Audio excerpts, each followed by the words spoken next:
expert biologist, and when this handsome fellow isn't traveling across the world doing research, he's at home cooking a great meal? But yeah, that's all true, but Sancho, where did you get that? An excellent assistant knows how to write an excellent introduction. You got it, boss. Or taking a long walk on the beach? Who wrote this mess?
Man, I still haven't gotten rid of that. Now, I've got a different setup today, and I'm sure it's going to mess with everything I'm doing. But welcome to the show, the Monkey Show. We're here. What are you waiting for? So thank you for joining me. Wherever you are, whatever you're doing, hopefully you're having an awesome day. And that's going well for you. It is 8:33 a.m. here in New Zealand, Wednesday. So you're probably, Tuesday, whatever day it is for you, or if it's, midnight elsewhere. Thank you for joining me. Now, so today I am going to be finishing off the last touches on our, here we go, on Incredi-Girl number 2. And these are the covers. I've got my my reviewer spell checks edits returned being sent to me a while back. I've just been way busy to get to this, and I wanted everything to sort of come around, the campaigns to be coming out around the same time. So this, of course, is coming out on the Incredi-Girl profile, which is over at Incredi-Girl,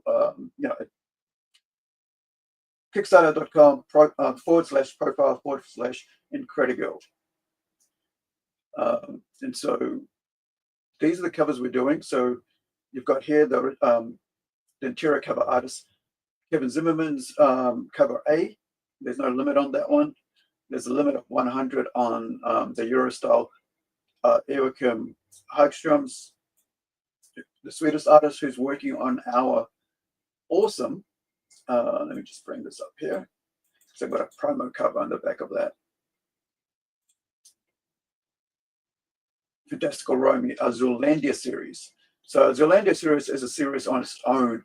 It kind of ties in with the Plunge universe, but then it doesn't, because it's an alternative world. But there are things from this world that comes into our Plunge universe, because I like to tie in, loosely tie everything back together into the Plunge universe, because it's like like building a huge multi-universal kind of world with its with its own different elements and characters in there. So this is one of the covers here for Fantastical Romy, and that's the artist who did this cover here. I'm going there, zoom in. The Incredi-Girl tough cover. You're probably wondering what's with these things here. That's basically kind of like a nano suit she's wearing. Nanite, nano. And then of course we've got we got our manga artist Tomas from Argentina, who's actually traveling in Japan right now after doing a year or so working in across Europe, saving up, saved up while working in Argentina, went over to Europe with his girlfriend, did all the whole working tourist thing, with the working visa kind of thing. So he was able to visit all the things that he needed to get, because he's going over there to learn as well, like going to see all the different. Let me get rid of that. To learn all the different arts, that's comic arts and graphic design and all that's in there, and the other cultures in Europe and stuff. So I remember last time he went over to I think the Lucky Luke Belgium museum. That was pretty cool. Saw photos of that. And then he also recently went to the H.R. Geiger museum and stuff as well, and got some stuff there. Now he's over in Japan, and hopefully, going to the home of anime and checking it out, and manga, I should say, and checking it out. Now, of course, we've got our awesome poster from issue 1, which I thought was really awesome and deserves a cover. So we're going to put out as a 100 limited foil cover.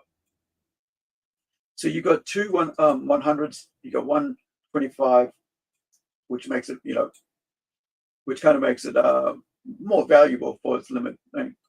So I did the flats on this one.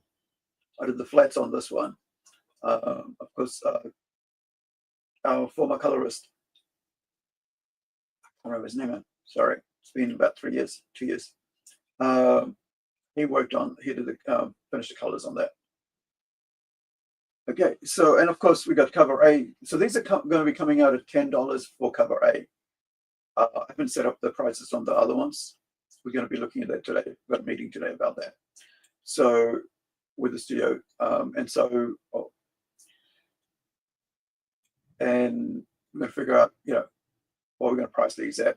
It's a 32. Yep, it's a 32-page comic book. Let's get rid of that cover. So all of it's here. And like I said, we aren't releasing anything until it's completely finished and ready to go. So this is all the, let me get rid of that now. This is the entire comic book finished. Now, one of the other things of note here is that we have this really cool wraparound poster, or a double poster, right? Like a centerfold. So I wanted to go do a bit of a, I guess 90s tribute, where you could get, you get a cover, a poster pull-out centerfold, as they used to be called, right? But it's not actually a centerfold. Like, I think a centerfold is like a 3-piece. So like, it's like half, and then it's another half. So it's like about this big. So yeah, ends up being like about this almost the entire screen, size-wise, lengthwise. Sorry.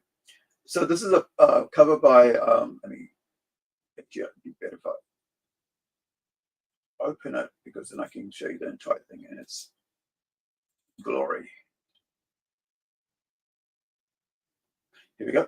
So this is by Edwin the Artex Badillo, who is a color artist on another comic which is called Robot Nation. which is a 44-page comic book. We're going to be releasing soon as well. But that's going to be released in 3 different languages: Spanish, Portuguese, Spanish, Portuguese, and English. In full color, by the way. So, yeah. So he did this as just because he wanted to. So I said, oh, you know what? Let's put this in the, as a centerfold. That way people get to have it, even if they just bought, a cover A, and they could have that as a pull-out. And the other thing I did was, as part of this, was that, usually you would have you'd have artwork on the back of pages like this on the back of the poster, and so you can't really pull it out. And sometimes later on they decide to put advertising, so it'll be okay to pull out. Otherwise, it's no point pulling out because the story's at the back of it. So what I did was I decided that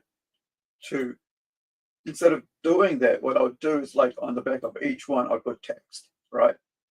And what I mean by that is if you have it as a PDF, as a comic book, you'd have this on the back of that, and then you'd have this one here on the back of this one. So you could pull it out without actually losing any story. And then, this just tells you a bit about what their symbols mean and who wears what on their, let me see, on the uniform. So you can see here, you've got this one here, and that's transforms that. And then, of course, you've got bit information about issue 3 as well, which is being drawn now. It's been drawn. I mean, on some way it could be drawn. I think I've got most of it already sorted. Just needs to get to coloring once we get this out and getting the lettering all sorted. So as you can see, all the colors, all the lettering's done. Now today I've just got to go through, and even all the credits and everything's done as well. So I just got to make it, see if there's any errors or anything like that. I've got all the names for the covers there. What else? All the copyright material over here. We noticed just last week I was talking about one of our Australian artists, a comic artist, and also previous to that, also a New Zealand one of my friends, comic artist friends. He had his Justin Young. He had his comic stolen as well. His comics for kids on Kickstarter was stolen and made into AI, and the guy was trying to, say, "Oh, I can do it better with the AI and all this stuff." But it's well, you lose all the soul of what he's trying to do. And same thing with, as I mentioned last week, with Nadia, right? She had a comic stolen, and Kickstarter actually canceled that. So yeah, so we're going to go through page today and correct the mistakes, or the errors that are on this page. Now I'm looking at so my I sent this across to one of my comic friends, and he's come through. He's page 11, page 3, page 12. What the errors are on that? So we're going to go through that, fix it, and that's basically what we're going to do today. But also, I'm trying to prepare this for probably a December release. I'm just trying to make sure that everything sort of lines up. December can be quite busy for everybody because of Christmas holidays, vacation, saving up, every little penny just to buy your family gifts for Christmas, and decorations and travel. Everything is just quite. So I might not even actually do it in January, but we're building up. In December. So we're building up to that. I had other things planned for January, but we'll do that. But we'll see how it goes. I'll put a post out regarding when we release this. So yeah, cover A for us is $10. Full color, 32 pages comic book. And so when I say 32 pages, there's you get a poster in the middle, right, as I mentioned, but then there's 2 pages of text tells you about who's working on it, where you can find them. Also a bit about, you know, there's artist biographies, and then colorists and all this as well. Actually, the colorist on this is, if I remember right, is Blanco. I think it was it was George Blanco. No, is it George Blanco? Give me a sec. Where's the cover on?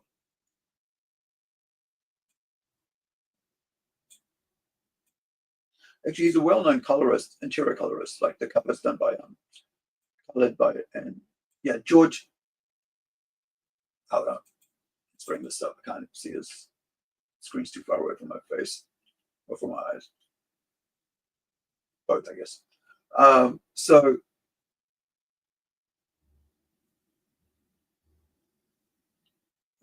across.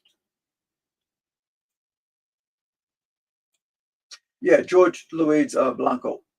And some people might know his work from, I think, if I remember right, his work with Marvel and such in the past.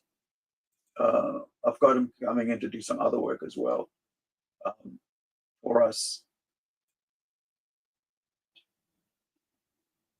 Where is it? I think it should be under his artist biographies. Here we go.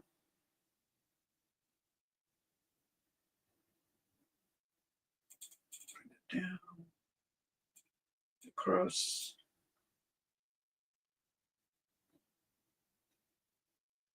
George. Yeah, here we go. So yeah, George is colored Conan, IDW, Transformers, Luca, Duster, Flash Gordon, The Hill for Makosia, and President for Duma. Yeah, so he's worked since '98 for small publishers. So yeah, we're gonna have George color some more stuff for us soon. Now let's go to page 3. He said, "Oh yeah, that's what I was gonna say. My friend, who I mentioned a lot and showed the skateboard of a lot,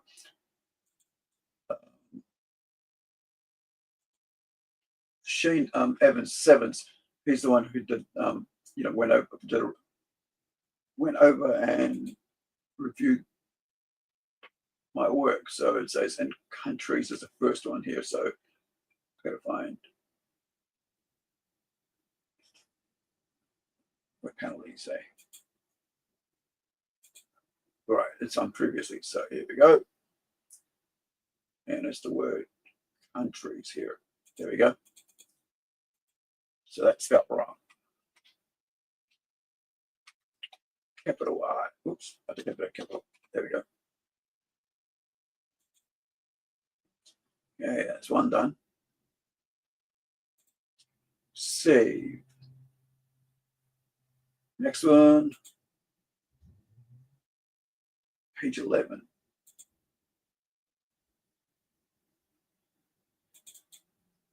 Minimum. The space between minimum, mini and mum.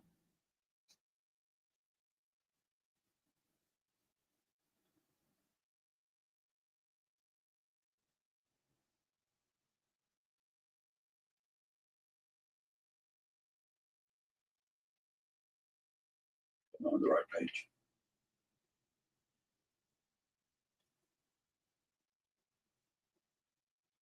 I'm on the wrong page. Just move across you.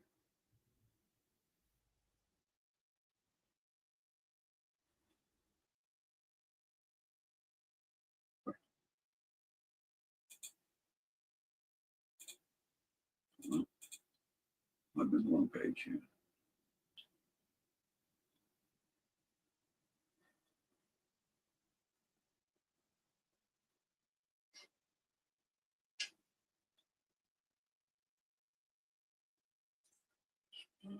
Script.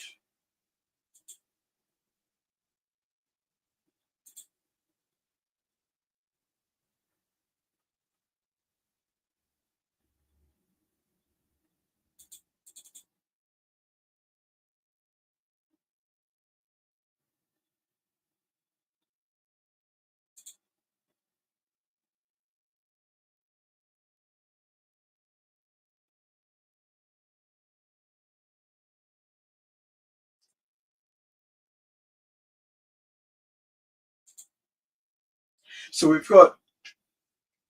we're almost finished coloring Howler. I've got about half a page of flatting to do on the entire series, and I think that's about 29 pages or 30 pages of art on that comic book. And so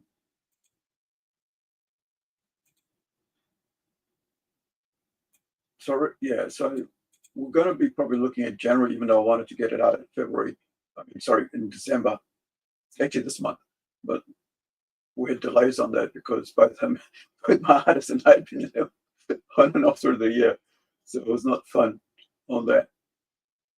Now let me see if I can find it right here. Fine.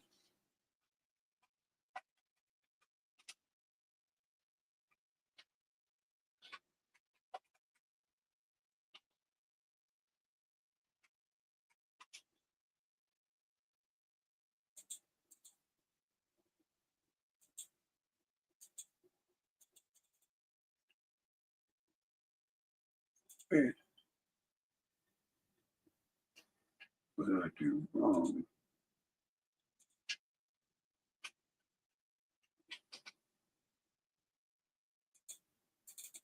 Huh.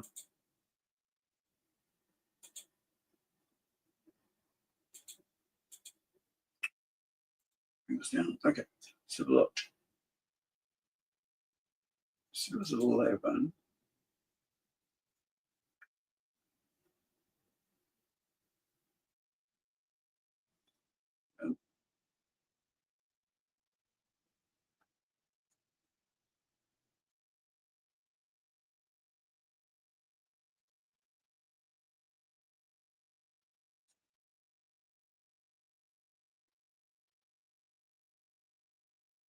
Okay, not there.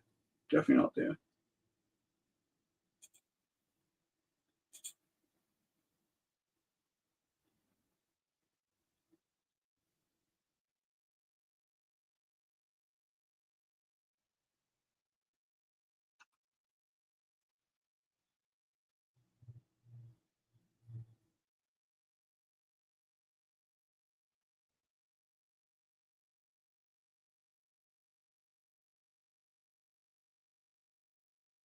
Hmm.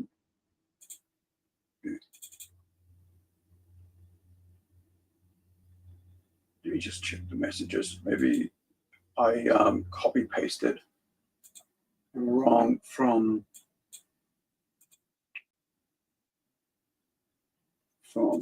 Messenger.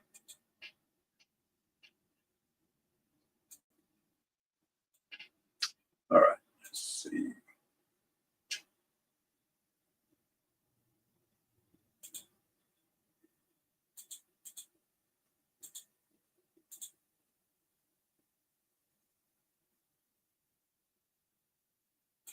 We try to plan our releases through the next 5 years of all the comics that we're going to be putting out, and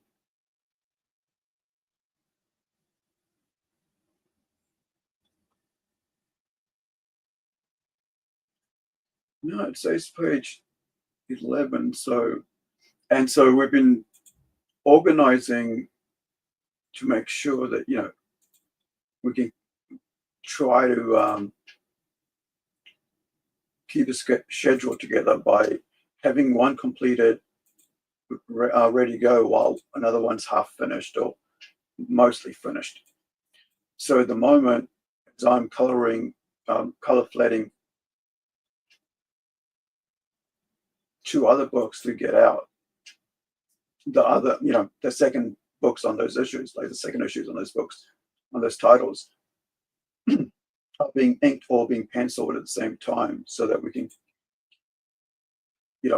try to keep a regular schedule, so that we don't get behind. I wonder, because I had a look at the messages, and let's say minimum, but I can't see minimum here.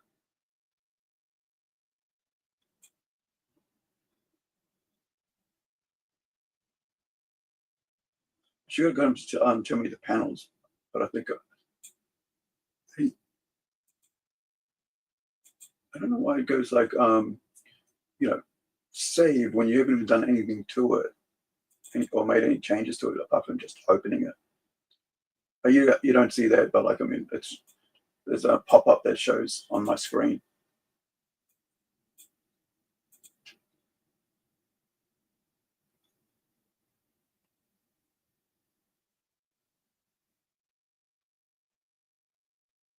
Yeah, I think I know.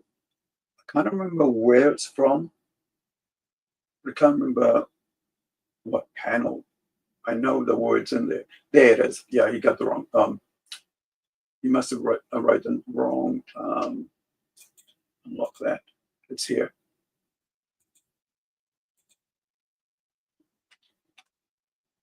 Oh, shouldn't even have that. Yeah. Corrected.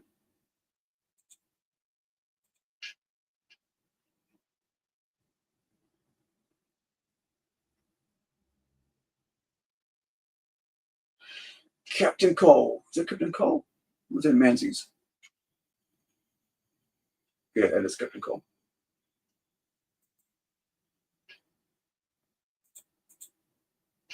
I think page number 30 is next. Number 12. Wait. Oh yeah, it's this one.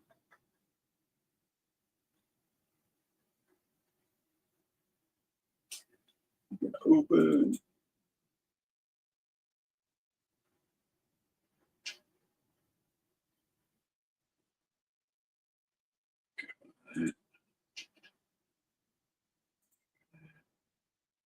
All right.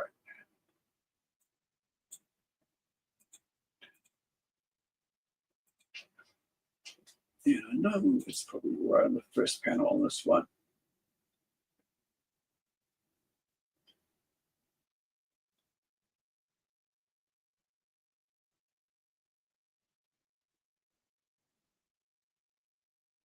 Right. Unlock.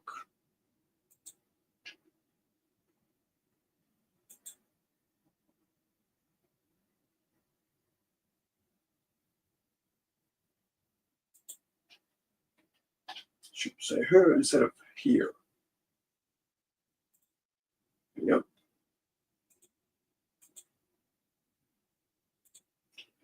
Correcting all your errors and letting people read it before it goes to it goes to print is a good way to save money and save face later. I have to tell you. But by the way, this is an all ages comic book, so kids can read it and so on and all this.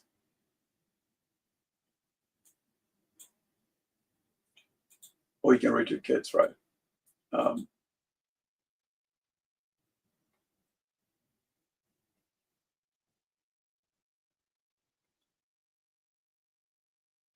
Number 14. The page is shrunk. I'll minimize on this. I clicked the wrong one. I was trying to click something else. Okay. 14.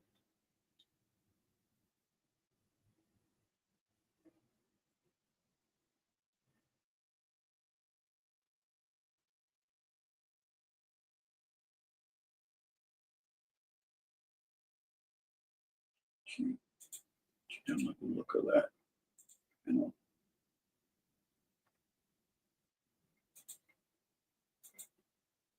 Don't like the look of that at all.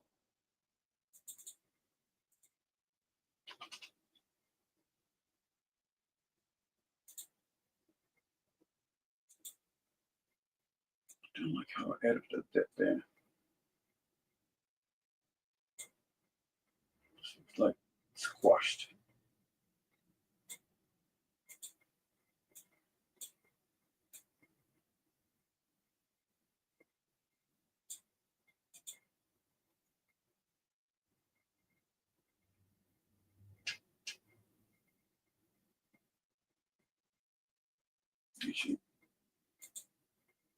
I don't know what I was trying to do.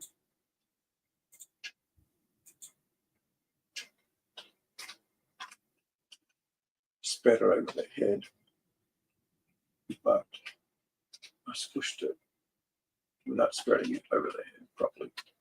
There we go, that's better.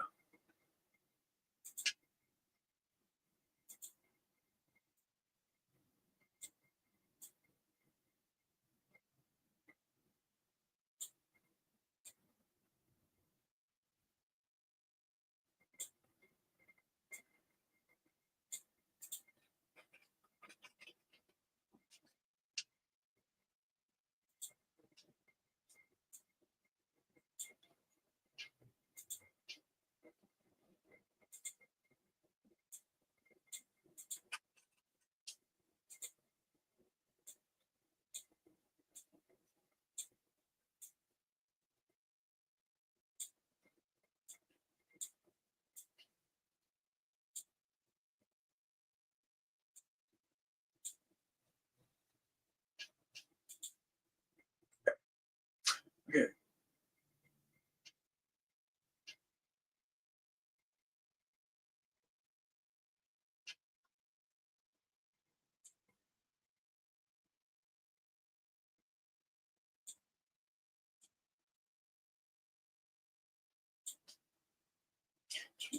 Check.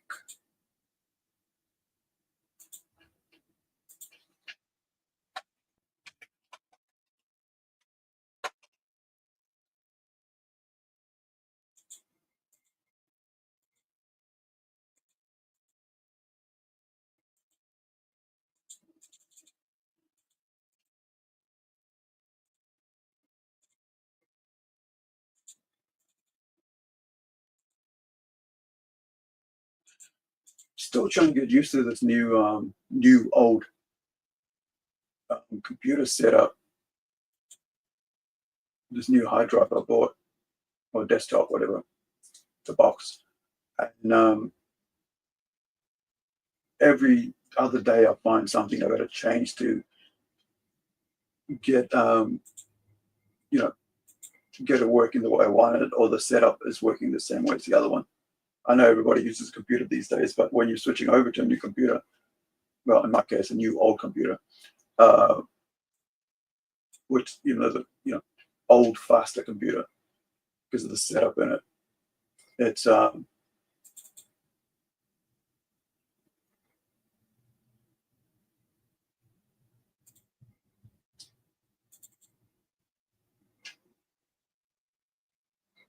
seem to find that one. It's info.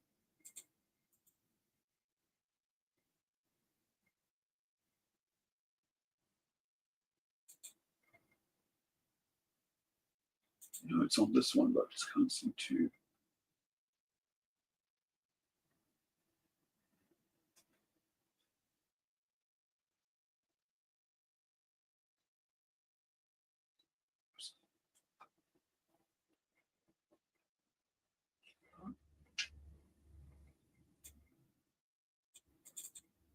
This one.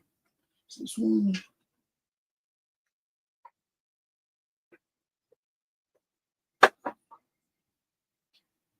Get that. There we go. Also, our latest page. Let me just bring that up. About Kickstarter. Not Kickstarter. Sorry. Of our web comic is up. We're about 19 people away from, I guess, viewers away from 1,300. So, yeah, if you want to read a comic for free, every week, a page every week gets loaded up. This week it was 2 pages, and so you can check that out. That's the Tortoise. Myself, as I was talking about earlier about Tomas with the manga cover, he's the artist on that, working on my, me being the writer and all that.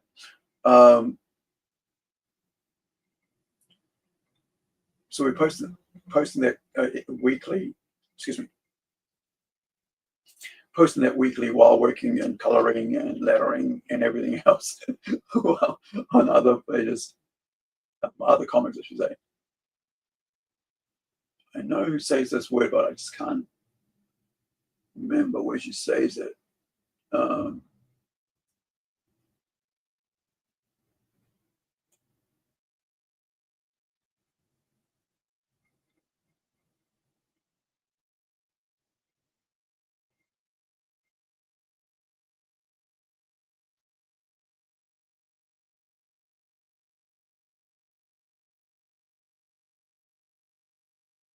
And here's the weird thing, like my my word find on my actual script is not working.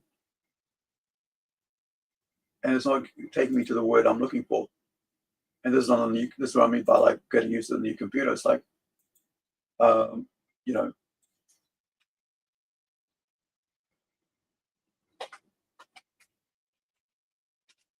it's like it's just not giving me anything that I need to help in, to help me out. And I'm like, so even though I've got a Word document open with all my script, it's not finding my script, the word in that script. Which is not helping at all, trying to find what I need to find here.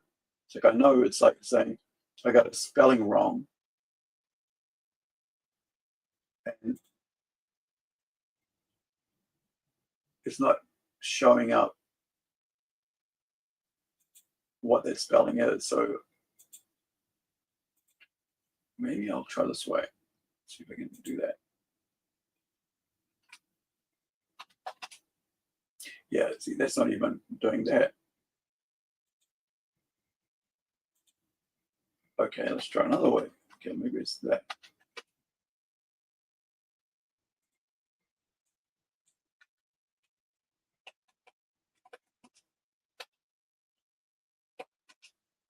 Yep, that's not even doing that either.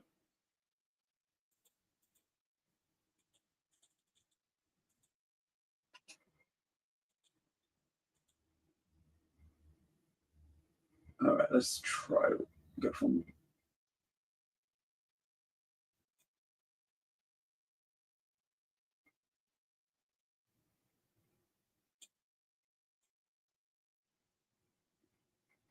All right, we did that page, that page. It's good for this page. I think it might be this page. I should have gone to like do panel by panel. It might have helped. But I just sent it on Messenger and said, hey, can you just go over this for me, please?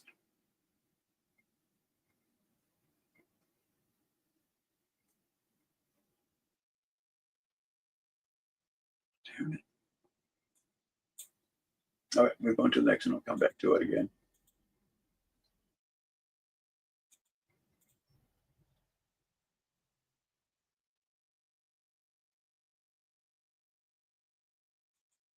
All right.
It's what I would call bad radio, lots of long pauses.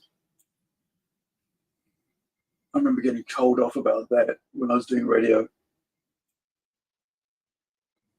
over 2 periods of my life. I think it makes about 3 years of my life. It's like, don't have long pauses. Put on some music.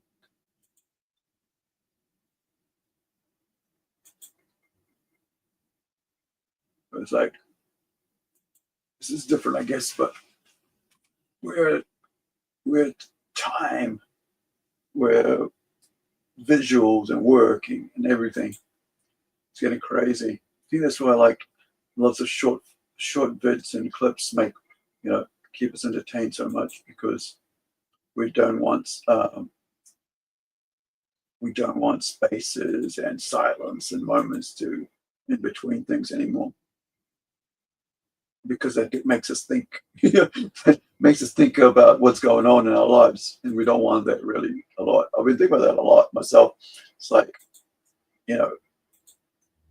everywhere when I'm out, I've got my headphones on while I'm hanging out with my friend, shopping, and looking at what we're going, looking at all the other different shops groceries I got to buy, things I want to add to my collection, books and toys or whatever, Lego, what have you.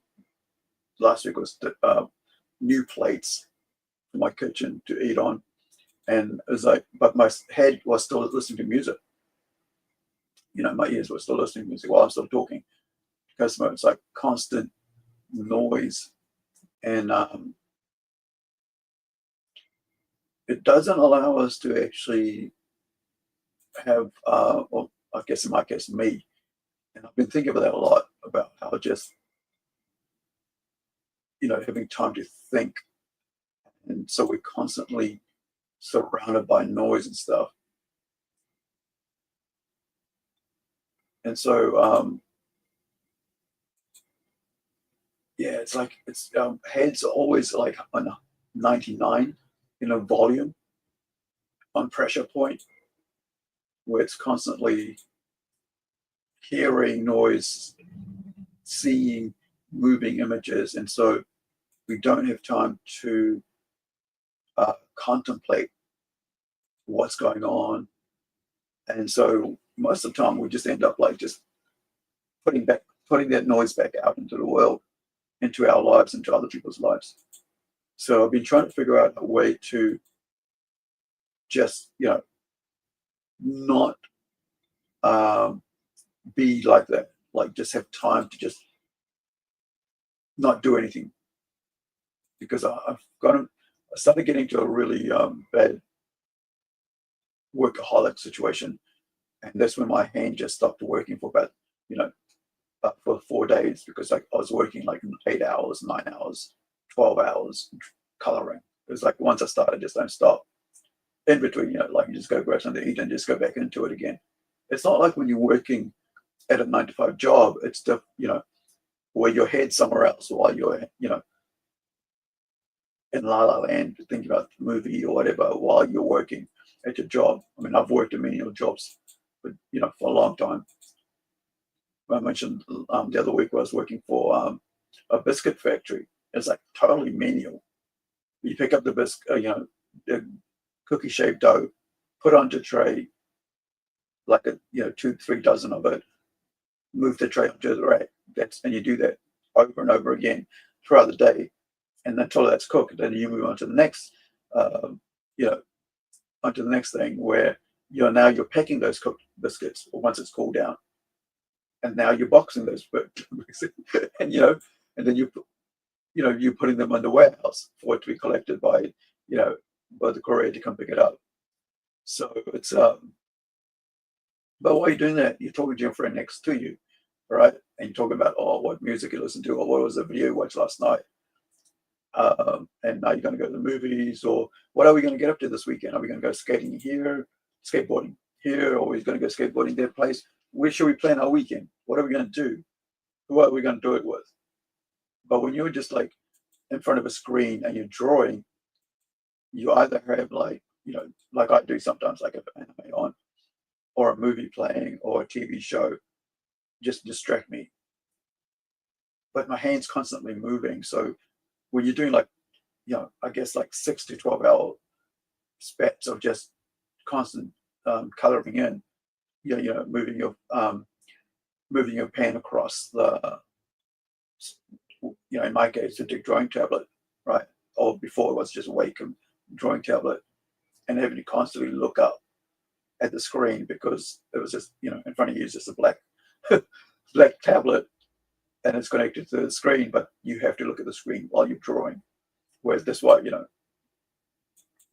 when you have a Syntec, you just draw onto the screen and you see the screen as the artwork is moving, as you move your pen across there and stuff. So it makes things a way lot simpler and easier, and that makes it kind of like a bit more, I guess, has its own problems because you're just staring at the screen with your head down constantly. And yeah, so I think it also zaps our creativity. I've noticed that if I'm doing that, my brain is so concentrated on making sure the art is, that what I'm doing is right, but also my ears and my brain's over there, is listening to the show, the dialogue, whatever is playing out. So my brain doesn't have time to think about anything else. Whereas before, I'd be like, okay, think about a story or the character or something that I'm writing or thinking about writing. I think about coming up with, like this morning, as I said, it's about, 9 o'clock now, 9:15. I woke up around about 7, I think. And I was up all like 24 hours or more the other day, yesterday and the night before. And so I decided that I won't wake up until I totally sleep. And that's why I ended up waking up early this morning. Usually I sleep at about 3 o'clock in the afternoon, and I wake up at 3 o'clock in the afternoon, work till 5 in the morning, and vice versa. Or 9 o'clock or whatever, 6 hours of sleep in between that time. So I found that if I let myself just sleep when I need to, my body needs to recuperate, I actually have very creative dreams. I actually had a dream this morning where I had some sort of like superhero power dreams, right? Story dreams, about superheroes, but it was like unique, and then I forgot what it was about because I pulled myself out of my dream because I mentioned about how I lucid dream where I can actually remember the dreams, or I can move around my dreams accordingly so I can remember what's going on. But in this case, I woke up too quickly, and while I was still going, and I forgot to write down because I just lost it as soon as I woke up. But yeah, there was some interesting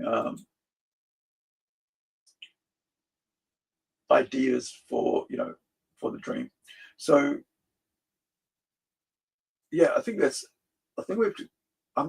I'm trying myself to cut out noise from my from my daily intake of because I work from home, so it's like I just put on the screen YouTube and then go work and then back have a break, watch YouTube, and then go break and go back to work, right?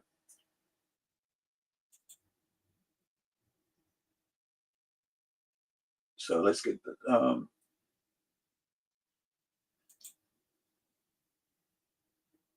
back to this lettering. Okay, I think I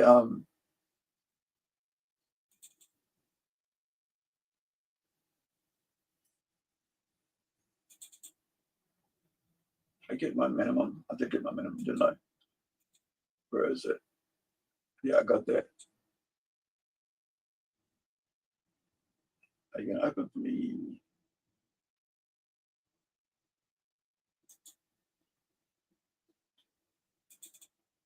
It says it's coming. All right, I think it's probably slow because I've got 2 freaking screens on. Here we go. It took ages to open. All right, let me just shut down a couple of these screens. Did I have anything?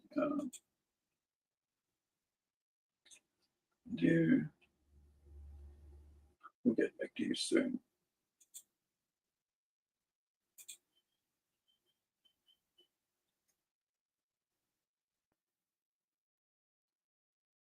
Okay, no, It's this page, isn't it?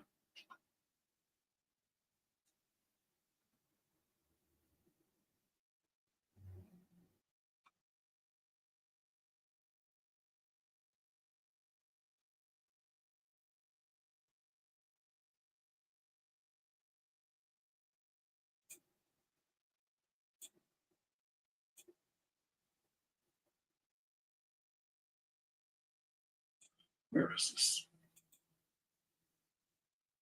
I think I know what I got wrong here with like the page numbering, because like there's 4 pages in the middle, and it's basically worked off like without the 4 pages in the middle, and so it's put my numbering off, or put his numbering off as to what page is saying what.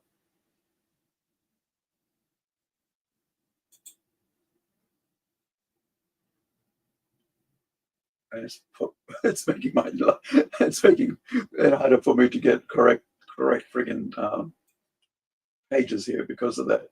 Because I'm talking about this up here on this side. It's like really throwing out pages off between myself and Shane.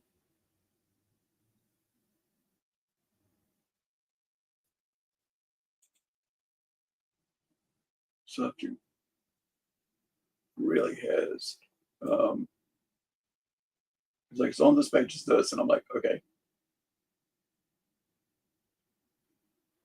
And that's supposed to be 17, but that 17 is basically your post in the middle, so it can't be 17. So I'll do whatever I can while I'm on while I'm streaming. Then I'll go back and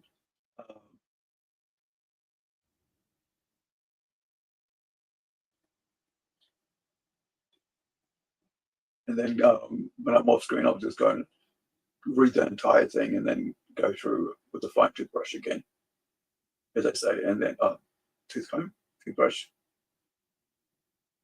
tooth comb, yeah, fine tooth comb, and try to fix it that way.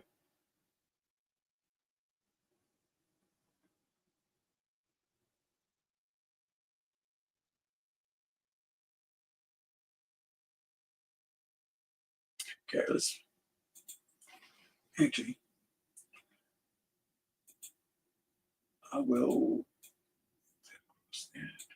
wait. Right, let's go do this.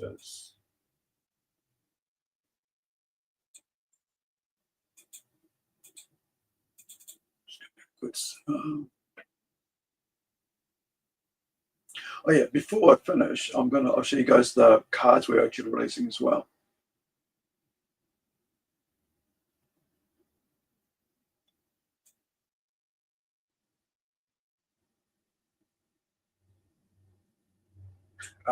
Here we go. So this is the one. This is the error here as well.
Why weren't instead of why wasn't?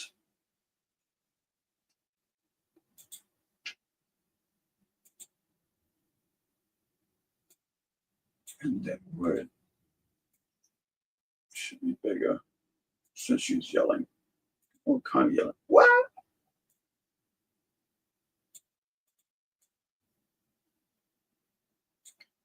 Could actually also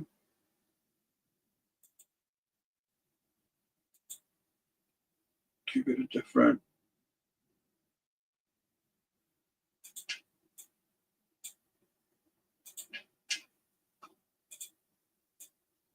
bubble, so it makes it a bit more, it different, makes it, what's it called, differentiates between the two.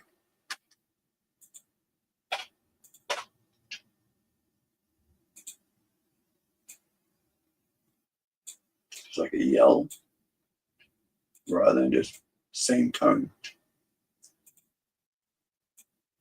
A voice. Now, where are you? There you are. Folder 2.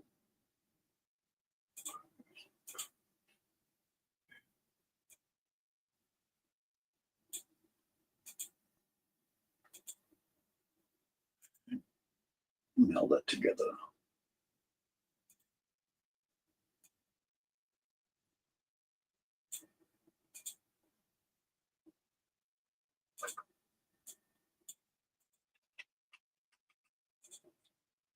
Okay, so there's that. Now I got that right. And then it says the first two captions are repeated straight from 27. Okay. So saying the first two captions. Here we go, exhausted. Yeah. Yep. And he's correct.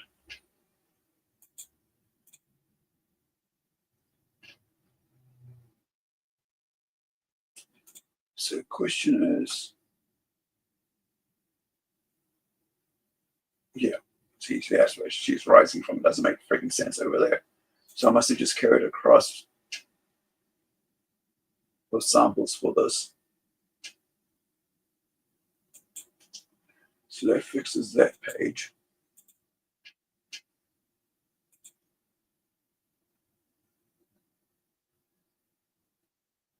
All right, now I got it. So next one is page 21. Fix that. Fix that, save that.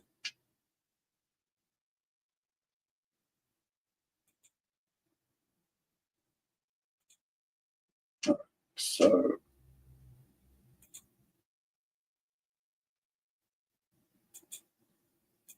if he counts that as 28, 27, 26. Wait. Did I just miss a number? Right, 26, 27, 20, 28, 27, 26, 25, 24, 23, 22, 21. That's in line with like without any like covers and all that.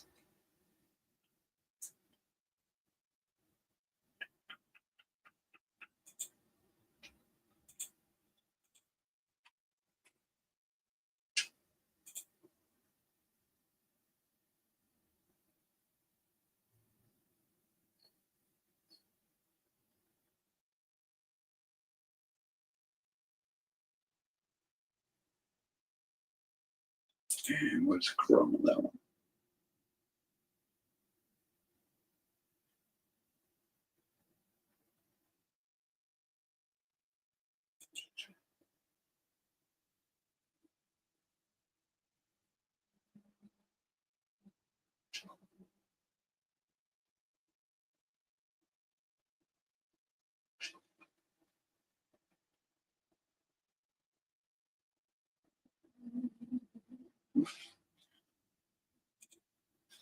Got rumbling again.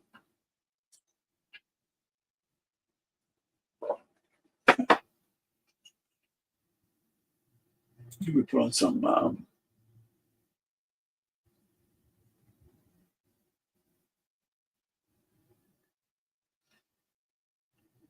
is there on the clip scene? Oh yeah, last week I had Mappa. No, what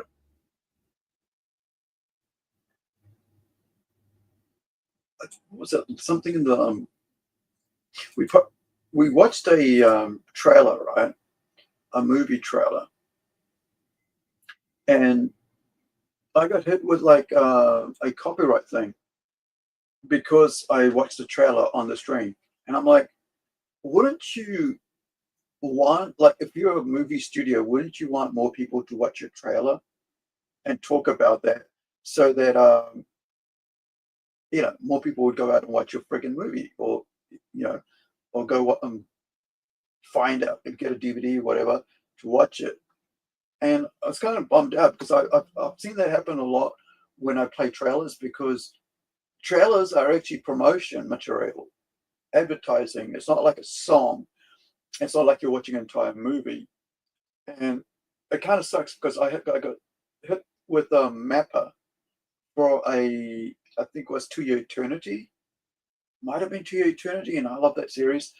And so I only talk about stuff I like to try to talk about stuff that I like and enjoy rather than not what I don't. I like to keep that to the minimum because I think it's more, it's more fun, it's more enjoyable to talk about things you like than not talk about things you like, because because you get to share share something really that you enjoy, and it's more, I guess it's more enjoyable, I think, to talk about that with friends and people or or even strangers, because I know that's how we used to promote and make friends, really, to be honest. Like, things that you liked was what got you to be part of community, to be part of to have friends and stuff. And I think it's kind of stupid for studios and production companies, whatever have you, to actually kind of like hit people with copyright when they're just talking about what they about your trailer and crap, because it's actually saving you promoting it when people are actually going out of their own way to talk about that, right? Because I mean, at the end of the day, they spend hundreds of millions of dollars promoting a single movie. I know that Marvel does. Like, their budget would be $200, 200 million, and they'll spend like 100 million to just promote a damn thing, right? So it becomes like 200 million or 300 million by the time it actually gets to the movies, because they need that, need to promote, or people won't go watch it, even though they've just spent 200 million or more just making a damn thing. So I think studios who do that, like, just, they're stupid, to be honest, because it's like shooting themselves in the foot. Now,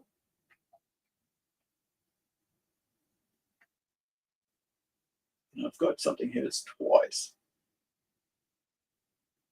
and I think it's Nano who's talking, and it's Nano's this green guy here.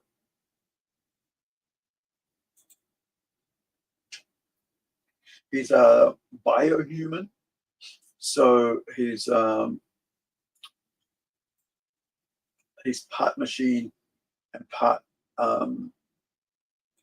bionics, like biological. And that's not the page I want, so let's close that down. I realized that I should have like stretched out more of some of like panels, like across pages, but I wanted to keep to a minimum amount of pages. But I want that story to be part in that, as much of the story to come across in that. So there's kind of sometimes feels like there's too many speech bubbles because of that. But also don't want people to feel ripped off. Like, I know that, like, when you're paying, $10 for a comic book, and it's only, you can read it in like 15 minutes, or like 5 minutes, I should say, not 15. It used to be 15 minutes in the old days. but now it's only like about 5 minutes. You don't feel like you're getting much out of it, and I kind of feel like you're ripping off people. And so I like to try to get as much story, as much narration, as information as I can into each page, into each comic book, so that you go away feeling like you had a meal rather than you just had like an entree. Like instead of like having bread and butter at this, which you have at the start of your meal, like when you sit down to clean your palate, so you can actually taste the food that the chef's cooked for you. You end up just, instead of getting your steak and eggs, whatever, you end up having just bread and butter. I don't want that from our comics at all. I feel like that's ripping off people who've spent their valuable, hard-earned money.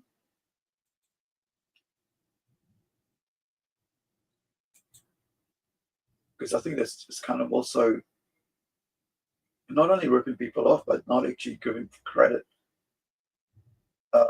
value, actually not credit, value to people. Of course, then sometimes I could, I got told off for going overboard when I was doing the web comics, and that was because I was only putting up a page a week, and I wanted people to get as much out of that page a week as they could get, as I could give them, because they just would read a page and it's like, oh, and so I tried to put as much as I could, but then when we did the rewrite of it, I decided to, bit more mindful. We went into like color and stuff and redraw, re-edit and everything.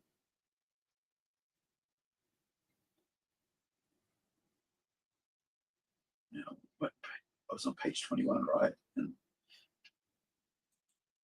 I'm finishing off the last piece now twice, so I need to. I think it sounds like I think that's Nano saying it, but I can't seem to figure out what page, because, like I said, the page numbering is all messed up because of. Yeah.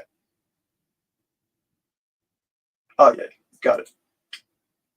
Found it. How come that work with the friggin' word finder? And the other one where it didn't. Okay. Where are you? It's this page. The crazy thing about this is, like, I wrote this like around about 2007. Like with the webcomic, right? And I just got to remember that because I was just saying, oh yeah, that's right, she's an artist. and at the time I was living in Auckland, which is about 2.5 hour drive from where I live right now, in Whangarei. And so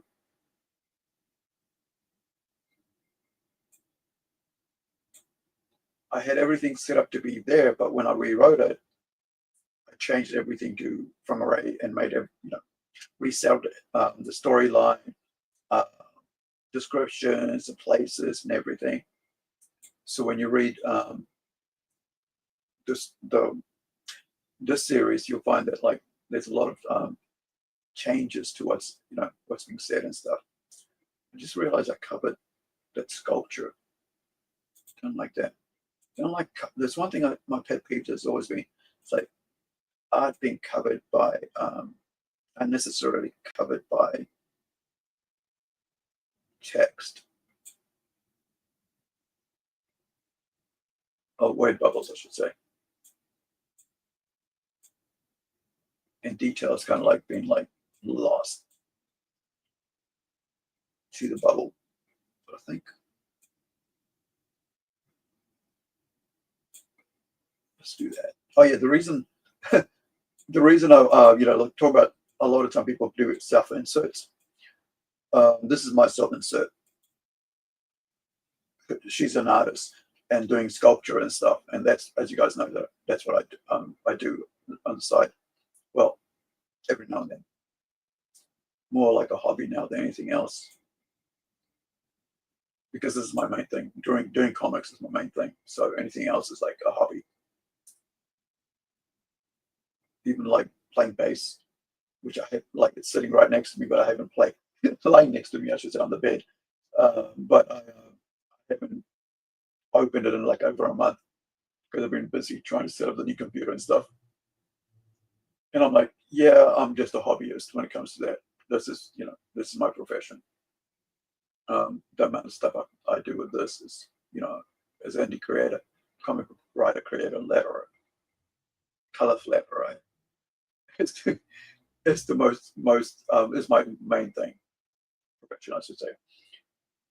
Now, she says here, I am finishing up the last piece. There we go. Says it twice. And Shane says, why? That was his thing. It said twice, why? It's like, well, because I made a mistake.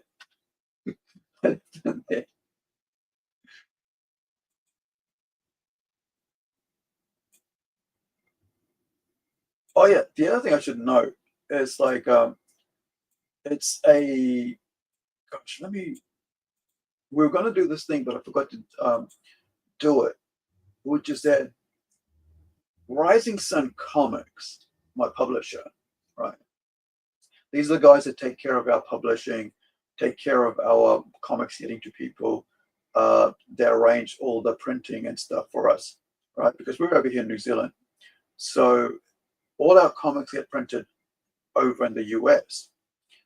And that helps us immensely because most of comic readers, Western comic readers, are based in the US, right? And so having the comics printed in the US, sent out from the US, can be expensive for foreigners. But if 90% of your comic reader, followers, fans, whatever, is based in America, that's a smart move to do that. So that's something that we wanted to make sure that when it comes to printing, we get our printing done in America. Now, of course, it's quite expensive to have it sent out overseas. So the way we try to work it out is that if anybody's buying from us and they're from another country and not the US, everything gets sent to me, and then I can send out from here myself. So last year, like in last October, the package arrived for issue 2 with all of it there. And so I've got stocks of them now for issue 1, sorry, I should say. And so the posters and stuff and the cards. And so when we put out, when issue 2 comes across, and then the other ones that we got, like Howler and so on, comes across, hopefully by next October next year, I'll be taking them towards your convention. And that's my aim for next year, is to take all my comics, all our Rising Sun comics, as well as our Punch Studios comics, to a convention next year. And our own, what should we say? It's our own store rather than joining with somebody else, having our own store with everything else. So I better get one of my nephews to come along and help me, for the weekend to help me sell and so on after the store. So I want to make sure that throughout next year I'll be saving up for that, because it's going to be costly. It's like throwing about $800 just to go do that, unless I join somebody else, like the New Sun Comics store, and be a part of that. But sometimes you don't have the space to be able to showcase all your work in the way you want. Plus, I also need to make a big, huge Incredi-Girl, like a 3-foot, 4-foot tall Incredi-Girl, Funko Pop style. Well, not Funko Pop, my own chibi that I did design as a physical 3-dimensional foam figure that I can take apart. That's been my plan, to do that, so that when we have a store, then we can showcase, like use that as a kind of like an attention piece that people can, as they walk past, they can see that. So So this is the this is the company, like it's saying about Rising Sun, who publishes all our stuff. So let me just bring this on screen. So we're here. I can show you that stuff. There we go. And there we go. So you can actually buy our comics right now on this page. Right, you can get a black and white copy of the Robot Nation, the one I was talking about. And you can also get the magazines, 64-page full-color magazine we put out with about over 40 pages of comic book stories, complete, by the way, of comic book stories, shorts, and also a complete comic book for kids to read, which is this one here. But also you can pick up for a digital copy of Incredi-Girl as well. So you get interviews. Oh, this is Shane's artwork. This is style. I love his style. It's really cool. It's unique to Shane's. This is a wordless, really cool short story he did, and they're just complete art. Then of course the bus as well. You can see here the bus is, and he got interviews with a Croatian award-winning cosplayer and also a German Warhammer 40k translator. So there's your 12 pages, all ages. Amidala Justice comic. Do not fly across there. Nope, we'll go back. And also, this one's actually quite really good. It's actually the graphic novels audience has gone through second printing, and it's been sold out. And I think they're working on issue 2 now. So, I mean, volume 2. So it's like basically, you can grab that and read some of the, short stories that's there. And then, of course, you've got Incredi-Girl #1. You guys can go grab that as well. Let me get the link to that. It's all numbers, but we'll get there. And of course, like I said, you can pop in, and if you wanted, before the color version we put out in print, because we're going to have these awesome covers when we put out in print. But you can read comics, in black and white beforehand. Now, I'll put the link for that in the chat. It's got the weird linkage there, codes there, but you can get to it. Usually, I'll try to use a mini URL. Actually, I might see if I've got that here somewhere. Is it on this PC? Actually, it should be just like bring up URL. It should go short enough. There we go. Let me get rid of that. I don't like that long URLs because it's just annoying sometimes. Because it's just codes are just. Here you go. So here's your very simple mini URL for that page for our comics page.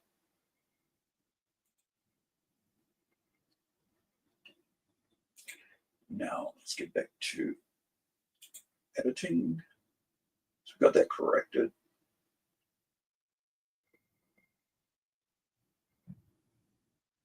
All right.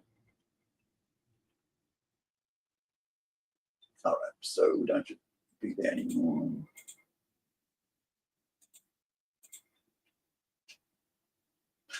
Also about self-interest, right? I always wanted a wolf dog, husky. So I gave her a husky.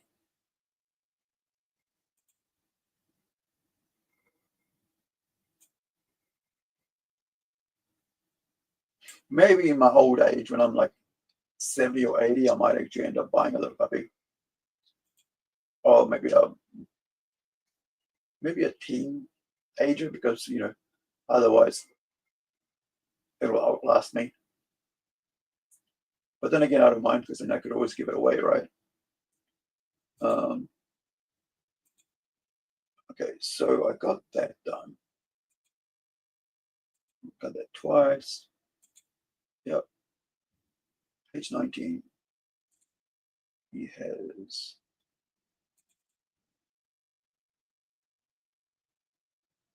But he said that was for him. That was 21, which means 2 pages away. No, the same one. It's would be this one.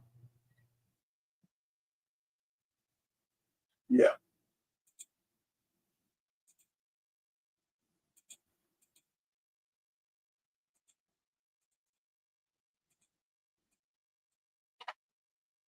See, that sounds didn't seem right giving it. Well, didn't wouldn't work giving it a date because it would date the year because it would date it, and you don't really want to do that in comics. I was trying to do a timeline, and it just I might have to rework the timeline. I'm like, I mean, the timeline works, but like it sometimes you can like it might actually take away from what you're trying to do story wise because yeah, you don't want to date, you know, it kind of seems weird saying date, but like you don't want to like age whatever it is the right terminology, right? Your comic.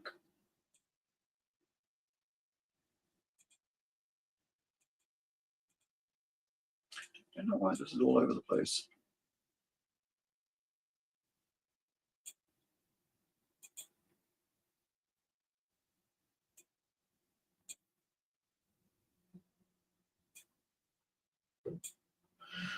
Bring this down a bit.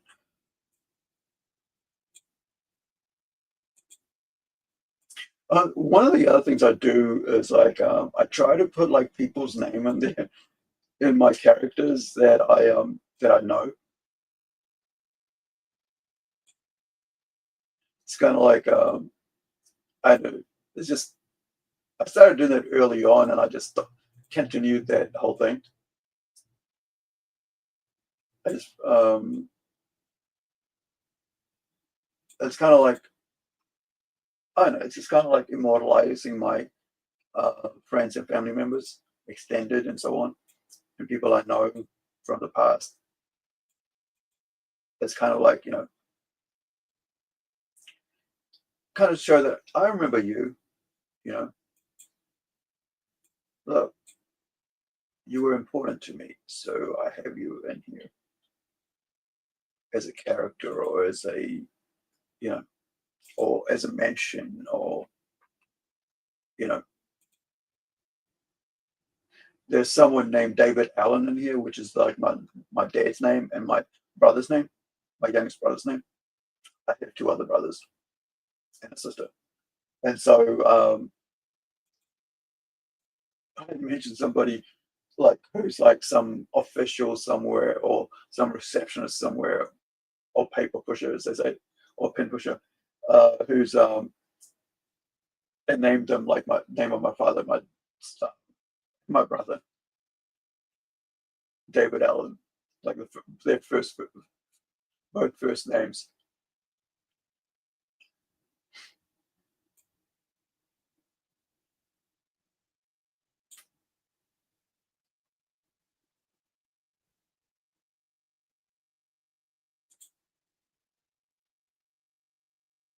And that should be him, not her. Feels like this.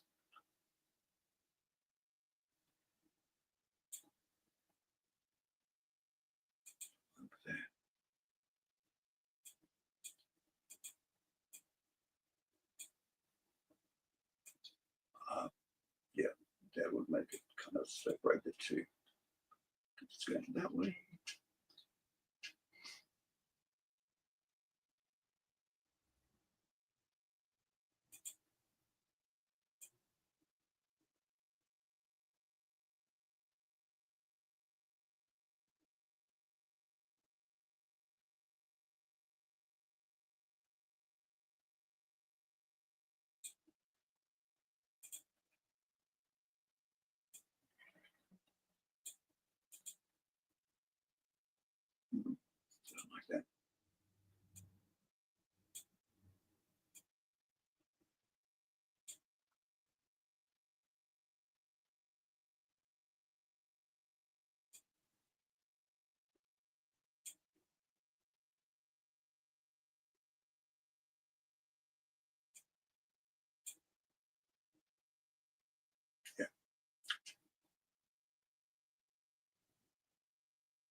And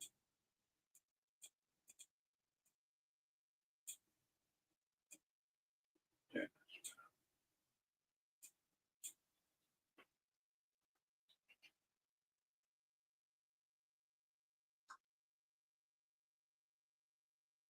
Oh yeah, sometimes like I was talking about how like trying New Zealand and names and stuff like that. You know, we had a huge, really bad and I think it was caused by tourists, a fire of our national park. It was really sad because once those fires get started, it's really hard to stop. And so it looks like some campers, or some actually not, maybe not campers, but some tourists probably lit a smoke or maybe a campfire and didn't put it out, and completely like ashes or something didn't get put out now. So what's happened is that our national park, I think it was Tongariro, which went up in flames. And let me see if I can find you guys a detail about that, because that's just freaking annoyed me so badly, because I know uh, unless it was like Kiwi hikers or something, it would have been like, it would definitely be tourists. So NZ National Park fire. Yeah.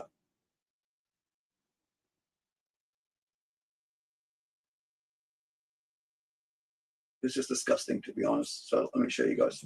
This is 3 years. Let me put this on. And this is what I think, like a lot of people freaking do not care about other people's property, right? They don't, when they go overseas and stuff, they have no respect, and so this is what we end up getting for us, right? And here's the thing: once this flames burn down, ashes, it's going to take years for that regrowth, man. This is 3 years. As we go to air this evening, a major wildfire at Tongariro National Park is continuing to grow as emergency responders bring in more support.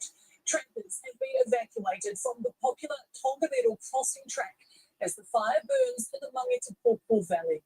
Look at how aid centres have also huge that is. cleared. At this stage, there are no reports of damaged huts or structures. The blaze, which began yesterday afternoon, now covers more than 1,600 hectares and has forced the closure of nearby State Highway 47. Locals describe it as horrendous and absolutely devastating. Conservation staff say there will be just wiped out biodiversity impacts, given the valley is all the animal life, ecosystem. just destroyed.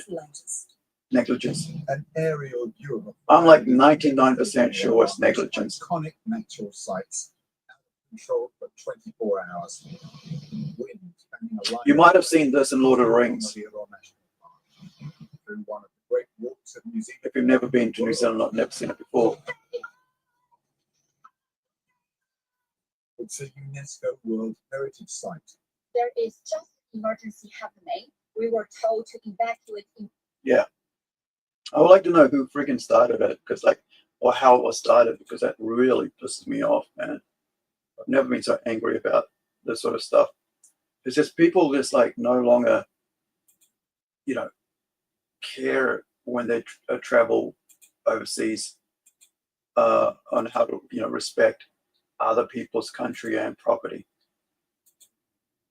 They're just so full of themselves. That's why you see like everything, almost every day, you'll see a video clip of somebody, doing something negligent overseas or behaving in a horrible way overseas as tourists.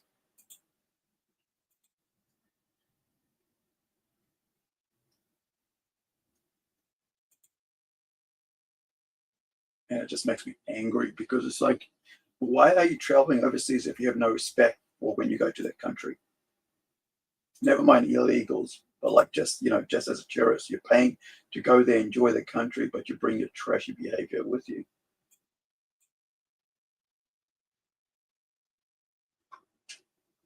Now, let's put this up, and I think I had because I really, it's like you not only like do people will despise you, but they despise your fellow countrymen who travel there respectfully, right? And it's just, yeah, it's just such a sad situation because it just means that like you're leaving a stain on people's mind about your, people just like you traveling over there. And so people remember next time how you behave, and look at the next person who comes to visit from your country or who looks like you, right? And I'm talking about race and whatever, ethnicity, and they'll judge that person who's probably just minding their own business, and going on doing their own thing. I've had to like I was taught that when I was really little by my dad. Must have been like about maybe 13. And he said, look, man, you're the only person, you're the only little Indian all these Maoris and Pakeha will ever see, European. That's what we call the Pakeha here, Europeans, will ever see of your people at this moment, right? They don't see anybody else of your ethnicity. And so what you do will leave a memory of how you behave on their minds of what your culture and your people are like.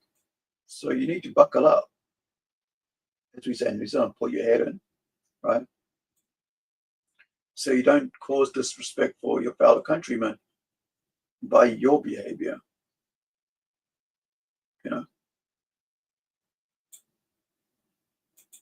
And I was like, when I was that young, I was like, why do I have to behave just because of other people, right? Didn't know that until a long time later, my dad was trying to instill into me. Because I was a trouble kid. Didn't get right for, probably a decade later. If that, I was like, until I like, yeah, I think I actually respect my dad for having taught me that young, but I really didn't understand it because, I didn't realize what he was trying to say at that time, even though I was a young teenager, right? 13, 14. I actually remember when he said it too, what we were doing. We were actually digging up our backyard with for growing vegetables. And Dad was out there with the electric hoe, H-O. I don't know how you actually spell that. Yeah, the digger, like it's like this thing that whips up the ground, digs it up. And he's up there just saying, listen, it's really crazy that like at that moment he decides to tell me about, this. And my dad's 80 now, right? And so if I was 14, that would have been what?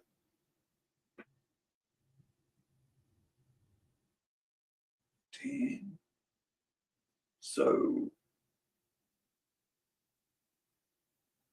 hold on. I can never work out numbers in my head like that anymore because all the concussions. So 83, I would have been 10. Plus 3, so 86, right? 13, yeah. 13, 14, so 86, 87.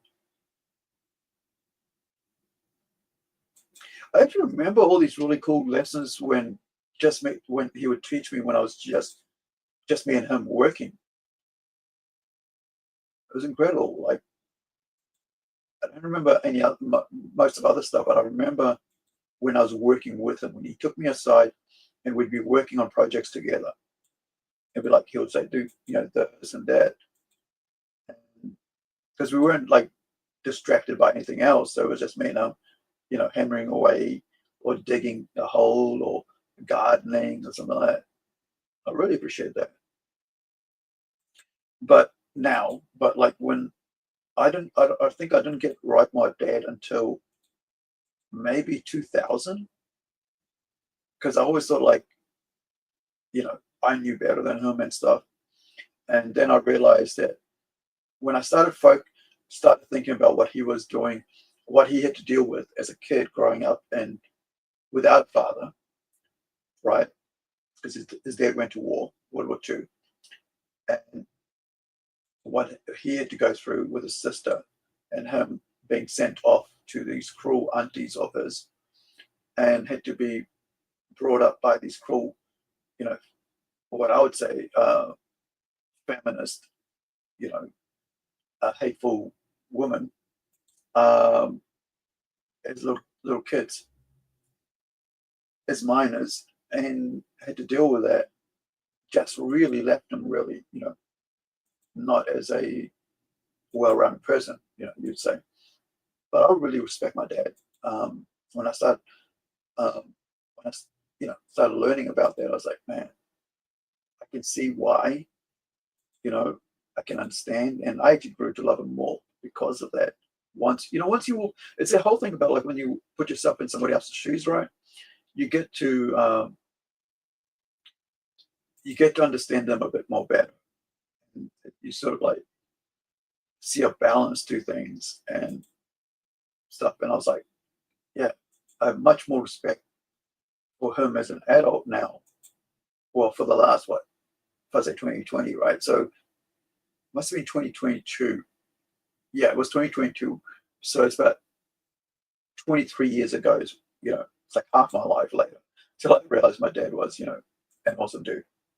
And, you know, just amazing. Having gone through all he's gone through. And raised two families, by the way, right? And raised 1, 2, 5 kids. Yeah. And one not his own. You know, me. So, yeah. But then again, when you're a snotty little, you know, 7-year-old, you think you know everything, and then you're a teenager, even, you think you even know more. This is why I think is now I kind of like a bit more around my nephews and nieces, a niece and nephews. I'm a bit more respectful of my parents and of their parents, right? So that they understand that when you know, when their parents are saying stuff, that that you know, I don't try to jump in and go, oh, this and that, and like, you know, to that without like and try to make my, you know, add my 2 little annoying cents in there because I think I know, you know, way better. I was like, no. And this is the thing. That's the other thing that a lot of like, I think, with extended family members, because they don't have to live with those kids, they tend to try to spoil them beyond and say things that they think, you know, they need to hear, but they're not really your kids, so you shouldn't really try to say anything without respecting their parents and asking parents' permissions first. That's what I learned a little while back. It was like I was talking to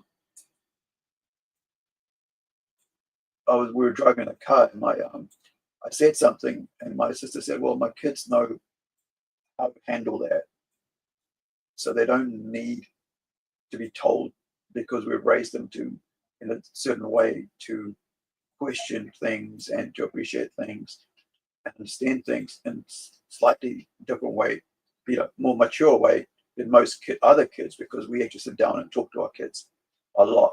You know, we sit down together at the table, right? We sit down together in the lounge. We don't have them sitting out there in their rooms all the time on their own, doing their own thing, because we have times where we sit down and spend time with them. And that's what actually creates great societies, when you have parents actually go out of the way and spend time with their kids, and not just, go in your room, good audio, and so on. Rather than talking down to them or talking at them, you spend more time being around them, and being there for them. Not just buy this, buy that, have this, have that, whenever they ask. It's more about, even when you like buying them stuff, that you teach them about the cost, the value, so they actually appreciate that.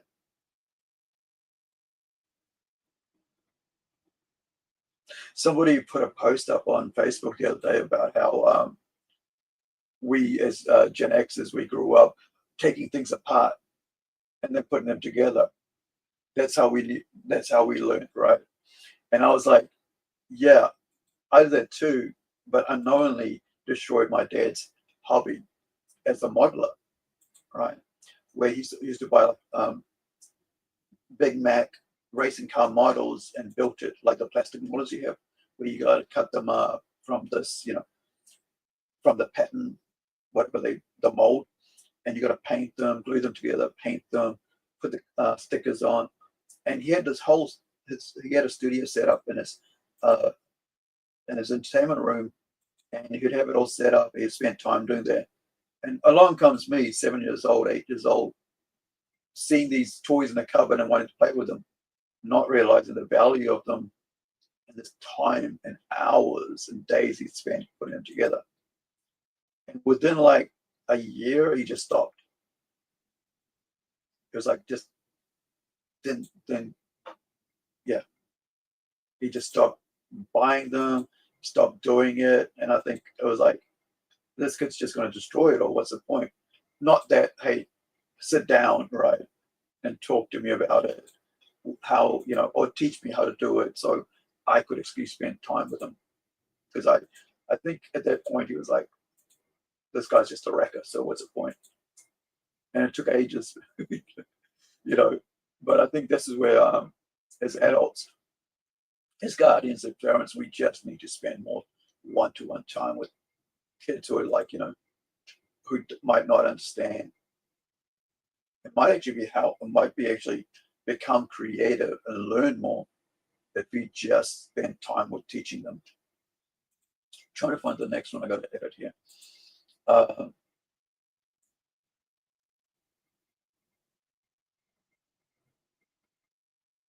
So it's a page before that. So this is this page here. I'm trying to figure out what I'm supposed to look for here. Right.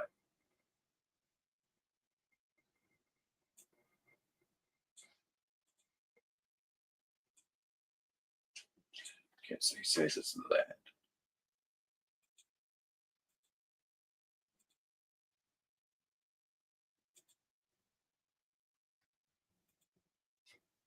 There is what?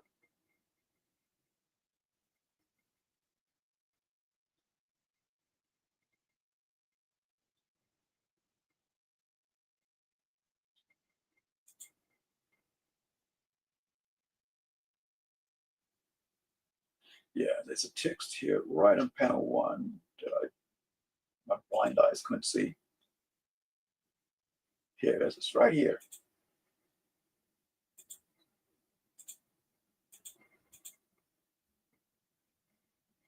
It doesn't make sense, and he's right. Will you force their hand?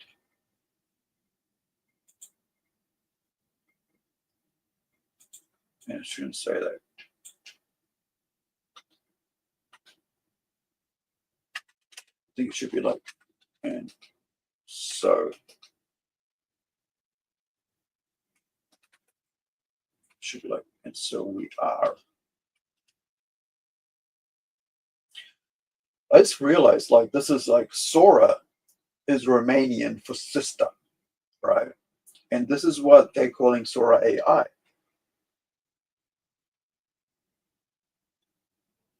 that's recently come out, which basically makes up, all these silly little clips people are putting up on YouTube, like short clips, like I think they're about 30 seconds or something, to make something you can do.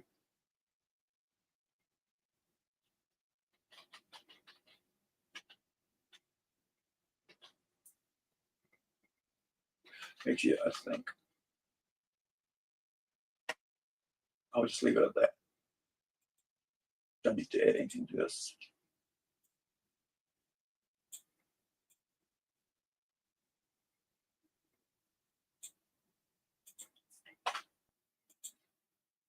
The reason there's like, dot, dot, dot, it's like just kind of like pause, rather than just, it's kind of like ongoing sentence, but it's not, dialogue, but it's just,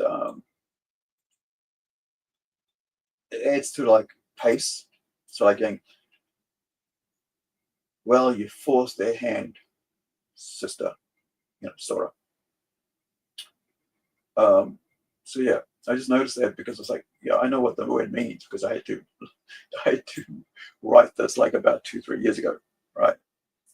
When we did the script. And so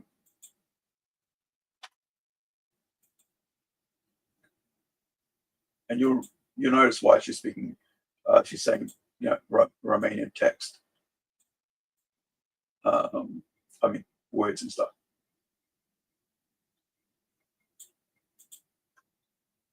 And I think for the last one, I think that might be the last one. Yeah, that's not. Oh no, there's one more that I was having trouble with. I remember earlier. I couldn't locate. So that was, he said that was page 80 for him. So the one before that would be this one, 17, and this is where I was having issues trying to figure out. All right, so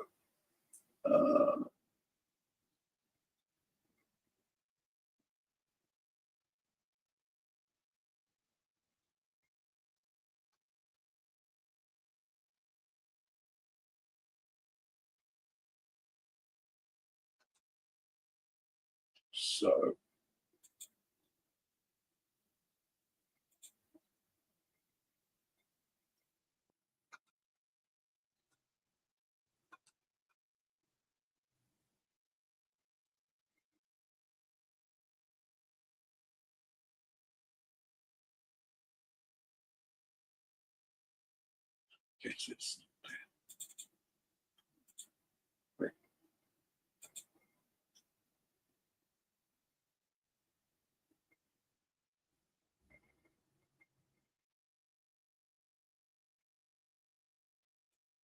All right, let's see if this words on this one for me. Okay, I think this will. Okay, this one. Hey Tim, what's up? Welcome. What you doing? Want to pop on? Wait, no, I'm not looking for that.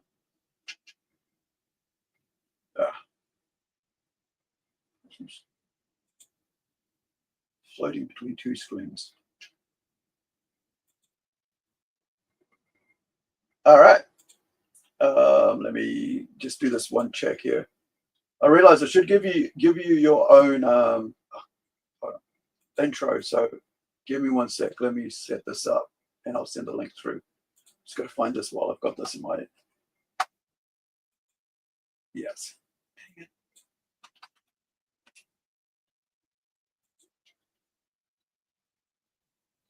Get this one little thing. All right, no. It ain't letting me look via the search. All right, let's get over here. Invitation.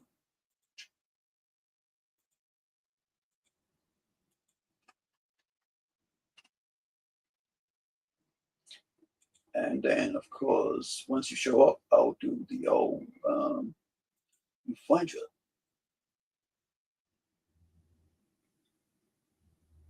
When you pop up, I'll have the intro ready for you. Now, where is this?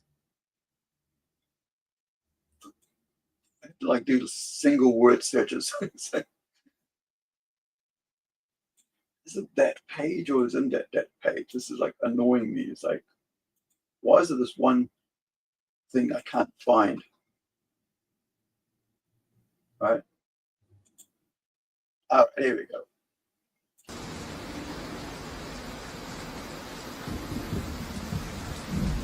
Man, I can't believe I'm regretting not watching more isekai anime. How the heck do I get back to the real world?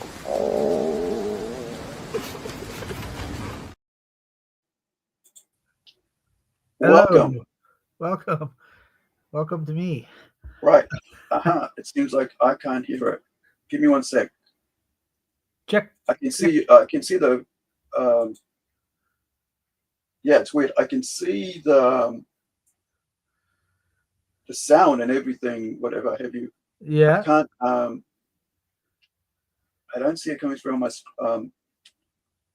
volume here. So Let me see. let me see how it's going to go through. Say something, Tim. No. Check. Hello. Let me see. Hello. Because I know I was having trouble still with my headphones and stuff. Syphilis. Still having trouble with my Checking the headphones and mic. stuff. Checking the mic. Checking the mic. 1 2 1 2.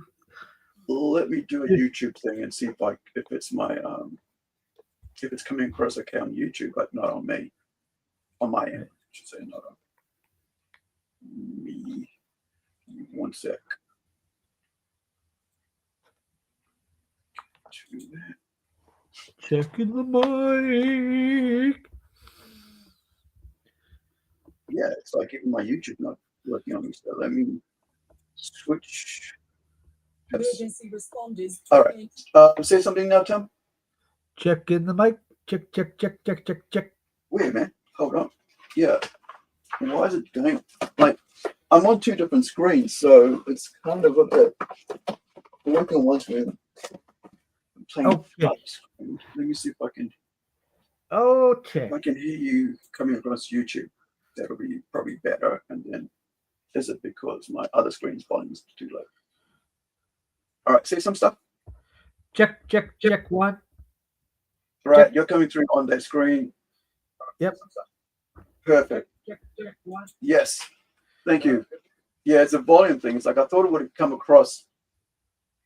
It's trying to, like, my computer's trying to go, well, just because you got that screen running, so the volume should be on that screen, not on the main screen. Incredi-Girl. So how are you, man? Well, I'm doing okay. all right. Did you like the intro? Sure. It was great.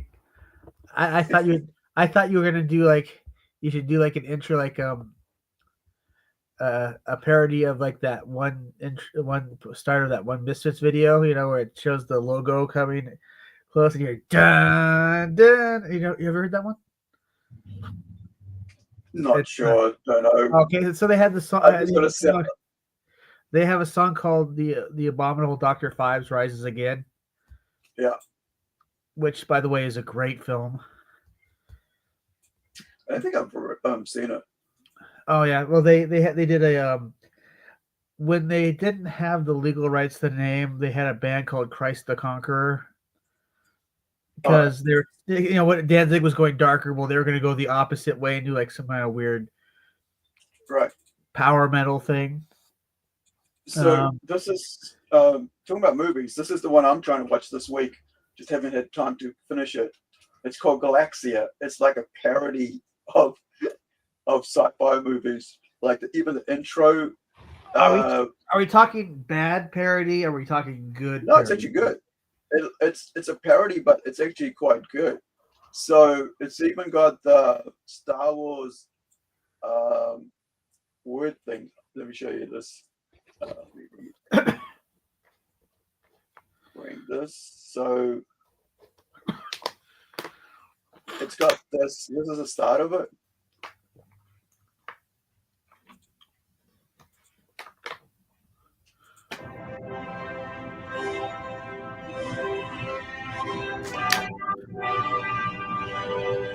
Did you see that? Yes. Yeah. We're on operational red alert. All prime. where is it? This the ship is pretty cool. I thought the ship was pretty hot.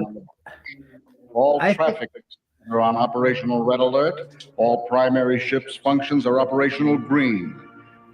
The crew, She's pretty hot. call them that, is on Yes. a 72-hour She's rest an android. period. Oh, It's Captain Cornelia's butt. That's enough.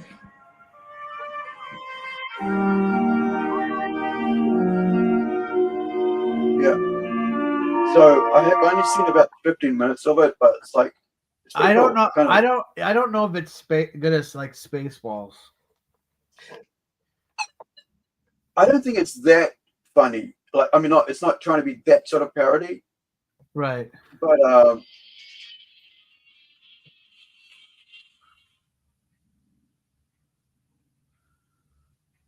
I've got a call coming in, but I'm going to answer it because it's going to take forever.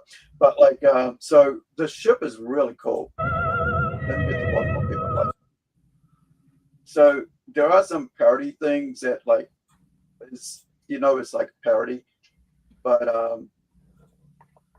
there's some cool things in it as well. Like, look at the ship. The design is pretty cool.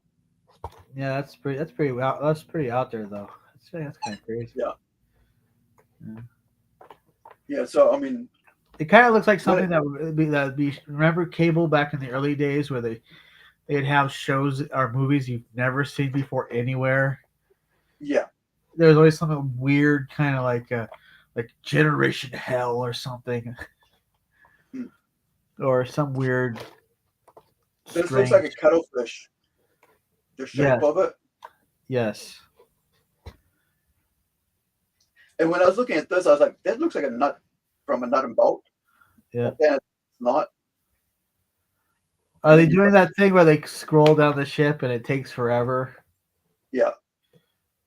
But it's pretty cool. You get to see the cool ship design and stuff. I thought it was pretty well done. Yeah. Yeah. All right. Back to work. So I think I've only got one more little bit to do before I finish off.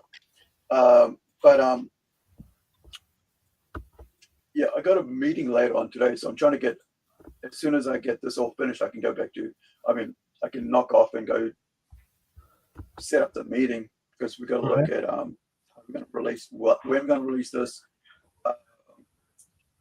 how long it's going to be for. Oh, and I'll also come with an idea that I'm going to put a gold card for free for people who backed issue number 1. Oh yeah. And this one, so if you buy both, you get a free gold card, trading card. And I haven't shown the cards yet, but I will do that once I get this little piece finished. So in here somewhere, I'm supposed to sort out some a spell mistake that I've got that I need to fix. So it's either that, it's not that. So it must be.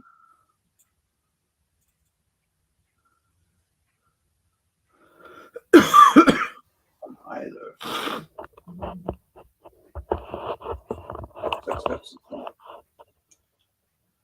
Did you get your lettering done?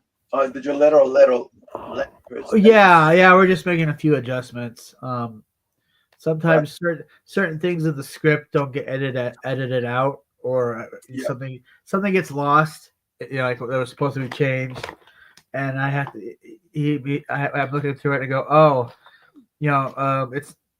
it's not nighttime in the scene anymore. It looks, so that needs to go. That was supposed to be taken out, but wasn't. Yeah. Or can you change that to this, or can you add this to that panel? Letter wise. Yeah. Which would be better. So this would be. Let's see. I think this would be 6 and page 7 that are getting lettered. Okay. Yeah. So, because I'd like to be able to get 4 done in the first few months of the new year. Right. Yeah. So we're kind of rounding the bases. Okay. because it would be great to have my first trade paperback. Yeah,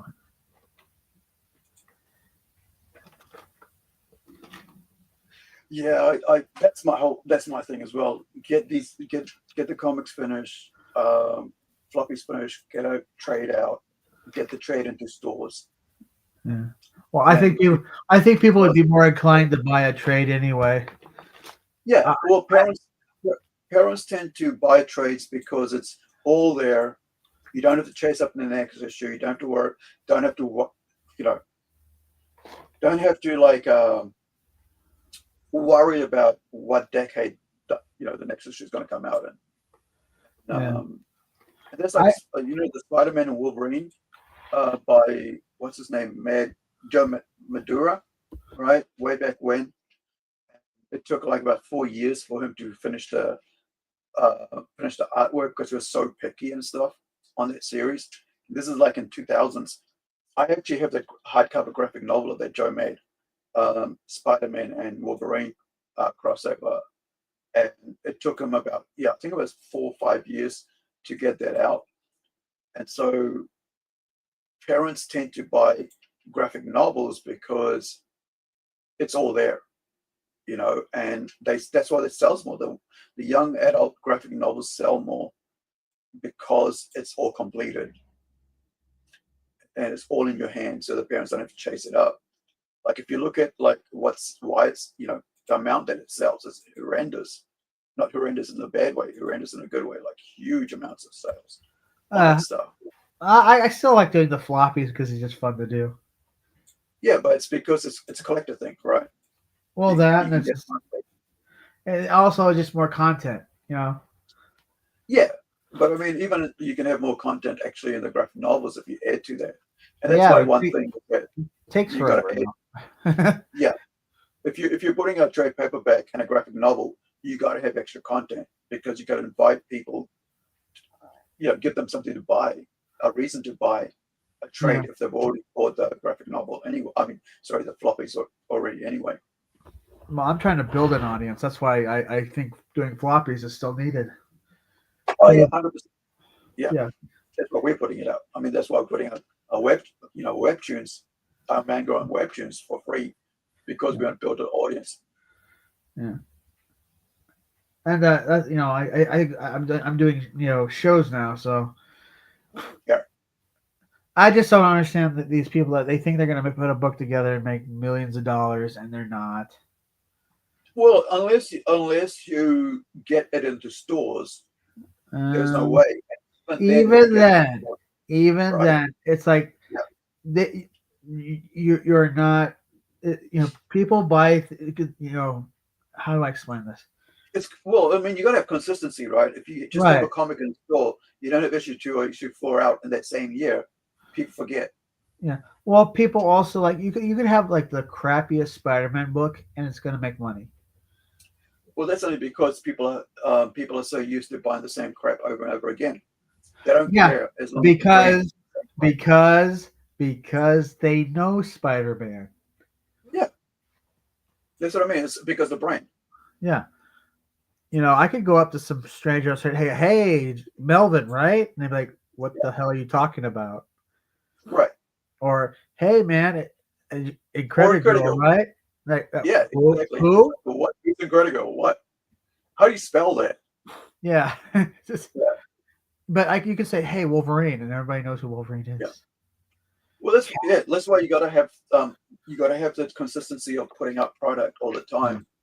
I mean, we're about a year apart from issue. I think by the time we put out issue 2, it'll be next year. Most likely it'll be January. But like that's like a year and a half between the last comic. Because I wanted everything finished, which is where I'm at now, where I'm editing. Well, I wanted now this morning to put up Gold Card for free as a thank you to our backers. Yeah. Well, I still put out links to Melvin 0 and Melvin 1, Melvin 2 and Melvin 3 because I figure just selling them one year and then like never again is like who's gonna know that they exist if I just do it once?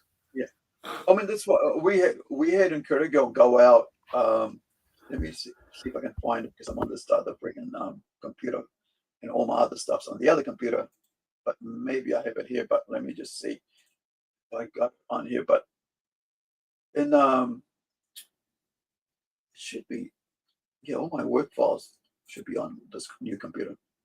So let me just I think it should be under Incredi-Girl. So I should have the photos from where she was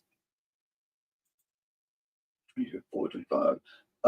Incredi-Girl convention photos. I think it's, yeah.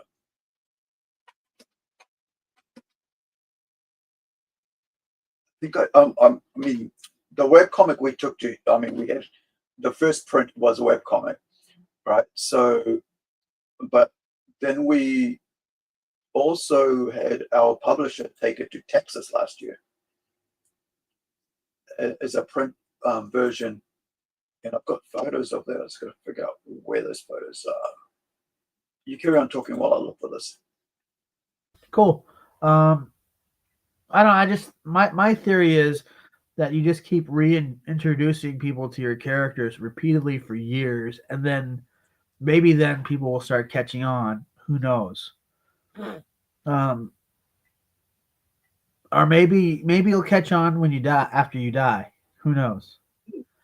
But it's just building that audience, and don't expect to get millions of dollars or some stupid shit like that. Just sell your book. Maybe you'll have a fan base. Maybe you will have lots of fans. Who knows? I don't know. But the idea that somehow you're going to become, super famous and you're going to change the game and is ridiculous.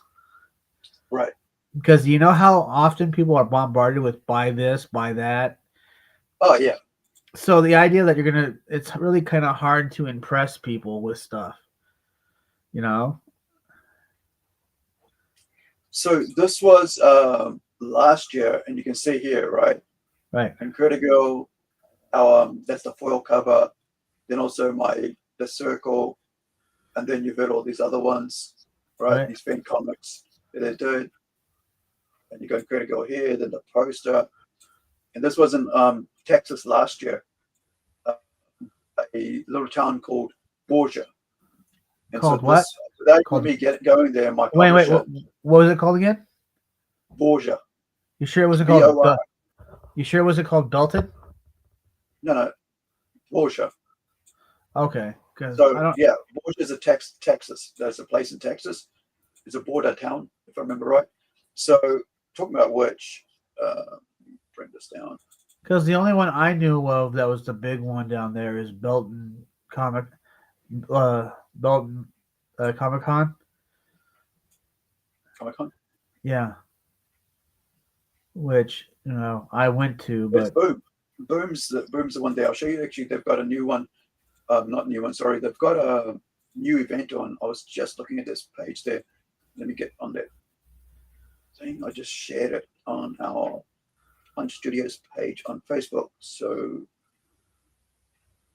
let me find the. Oh yeah, so there is that one, but there's this there is. So that way, that's my logos. So you can see here. So this is Greg Harms. He's the owner with his partner, his wife, Christy, who run, and this is Hook, who is the publisher for Rising Comics, and they're the ones who ran this. He's the one who, Borgia, Texas, last year. So Borgia, Boomtown Con is going to be back again this year, and it's actually, where is it? Here it is. So let me go to Boomtown Facebook page. So now they have remove this, bring this on, stop sharing, start sharing. So it's back on to 2026, and it's a 2-day event, and they've already sorted. So it's in March.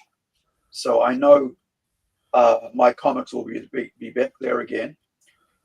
Hopefully, we'll have some of the new ones there as well.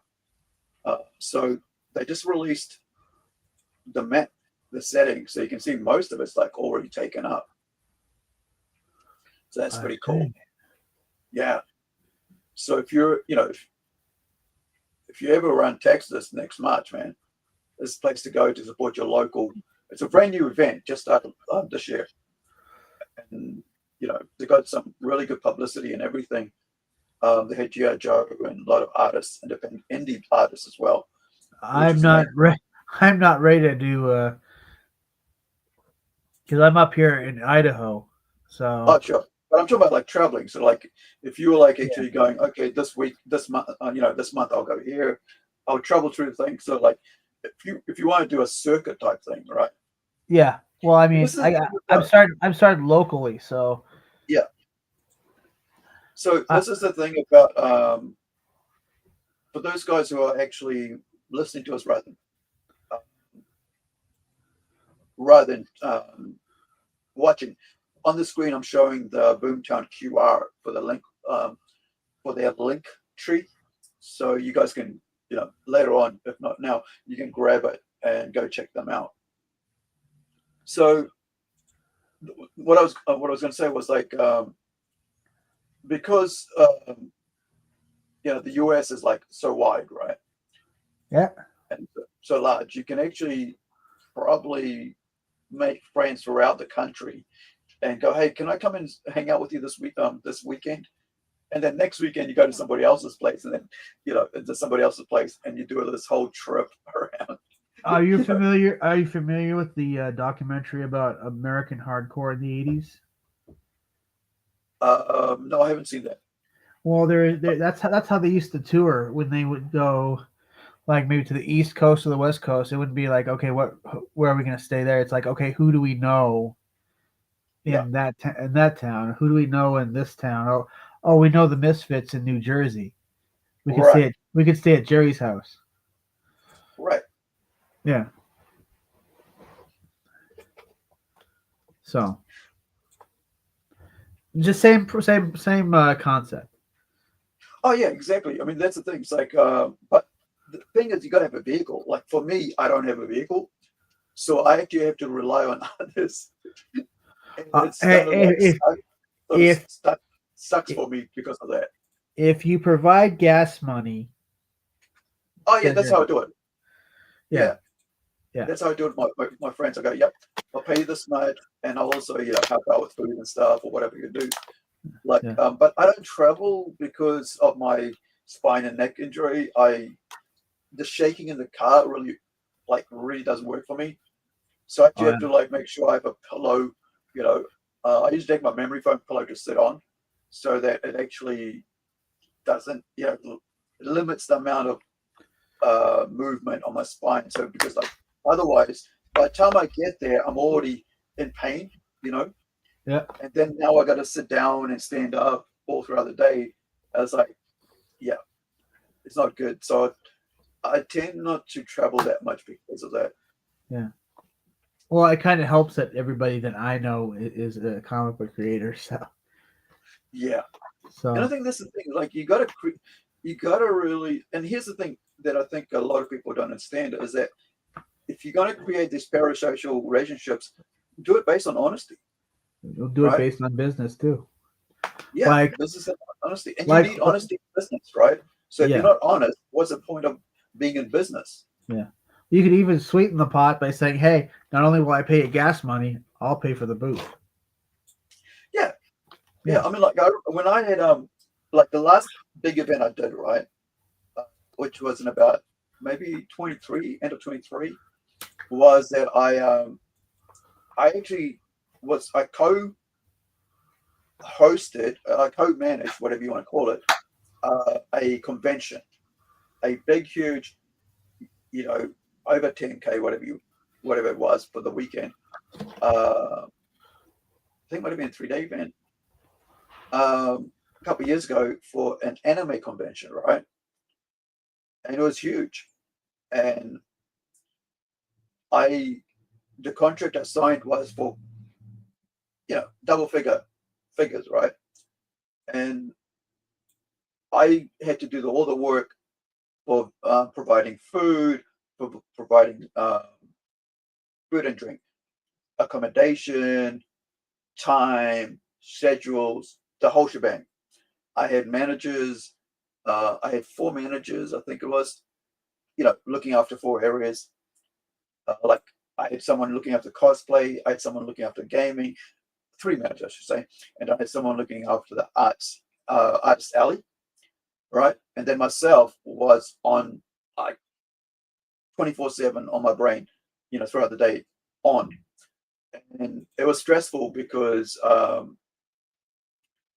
the only stress really came from was outside my team, right? My team was excellent, but the stress came out from outside my team because other people's team went into it 100%. But my team of volunteers and everybody I looked after, they were in there 100%. They gave 100%. But the weird thing was that I found that other people's volunteers, other people's staff weren't in there 100%. And that sort of made it stressful on our team and on us. And I found like that people, and they were the younger crowd, like they weren't our crowd. So there weren't people that were like, our people were like, yep, we know what we're doing. We know what you're paying us for. You've made sure everything's clear. We know what you're expecting, and we know what you have to do to make sure that all this work that you put in, it's paid back in full, right? We're not going to sit around and loaf and, but we're going to give it 100%. And so, but the stresses I had was from other people and not my team. And we came away with, it was like, we got paid double figures, bro. Let's say double figures, but I mean 10K US. 10K? Yeah. Damn. Yeah, because that's what I mean. Like people don't realize, the kind of work I've done, and I managed that for my, and I had about 9 people work under me, if I remember right. Yeah. So, and here's the thing, because of that, I was able to save up and buy myself what I've wanted for over 30 years, which was a Jackson bass, sorry. Yeah.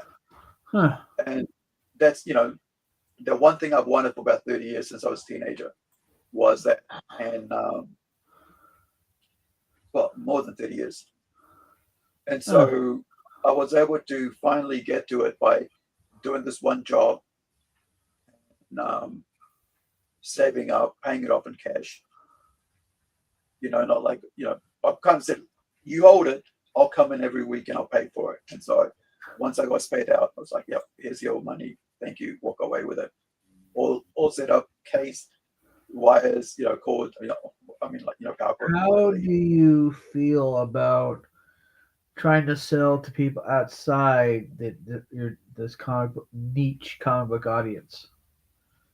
Well, you sell wherever whoever will buy your product, right? Yeah. So my point is, I always refer to it as trying to sell to the Gentiles.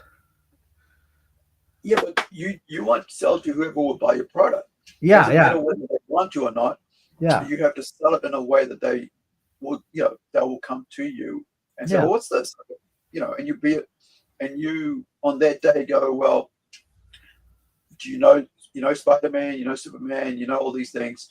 Have you, did you read Archie? Did you read, Lucky Luke? Or did you read Superman? All these other things at school.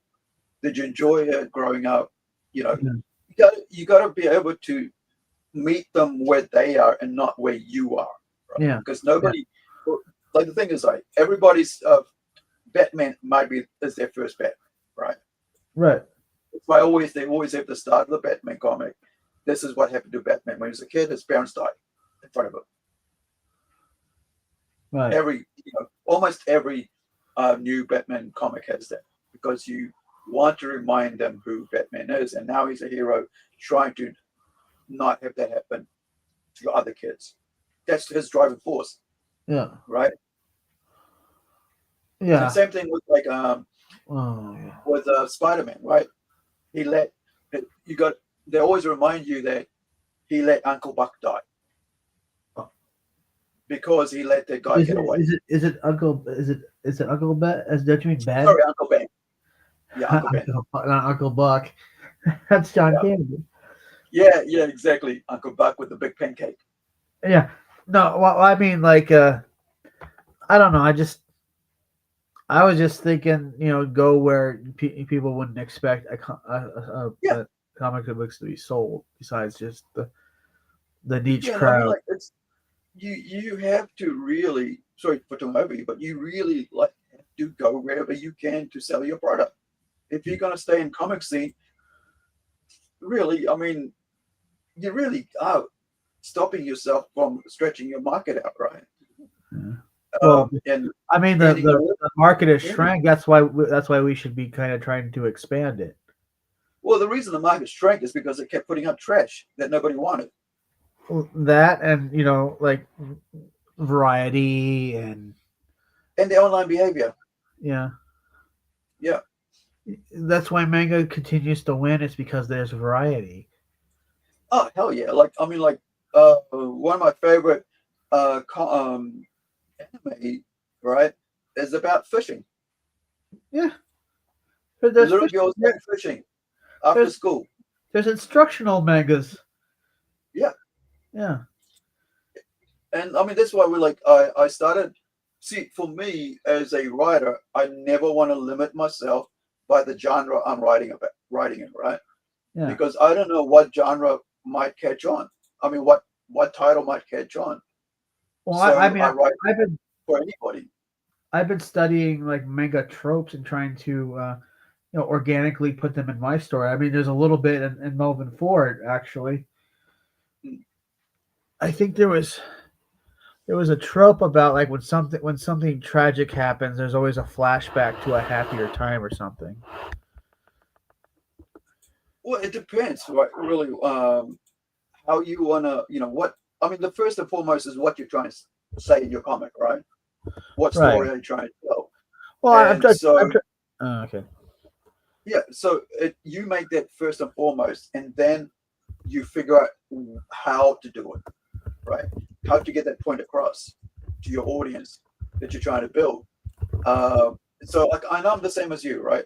So for me, I've spent like I watch a lot of anime because I get bored with live action.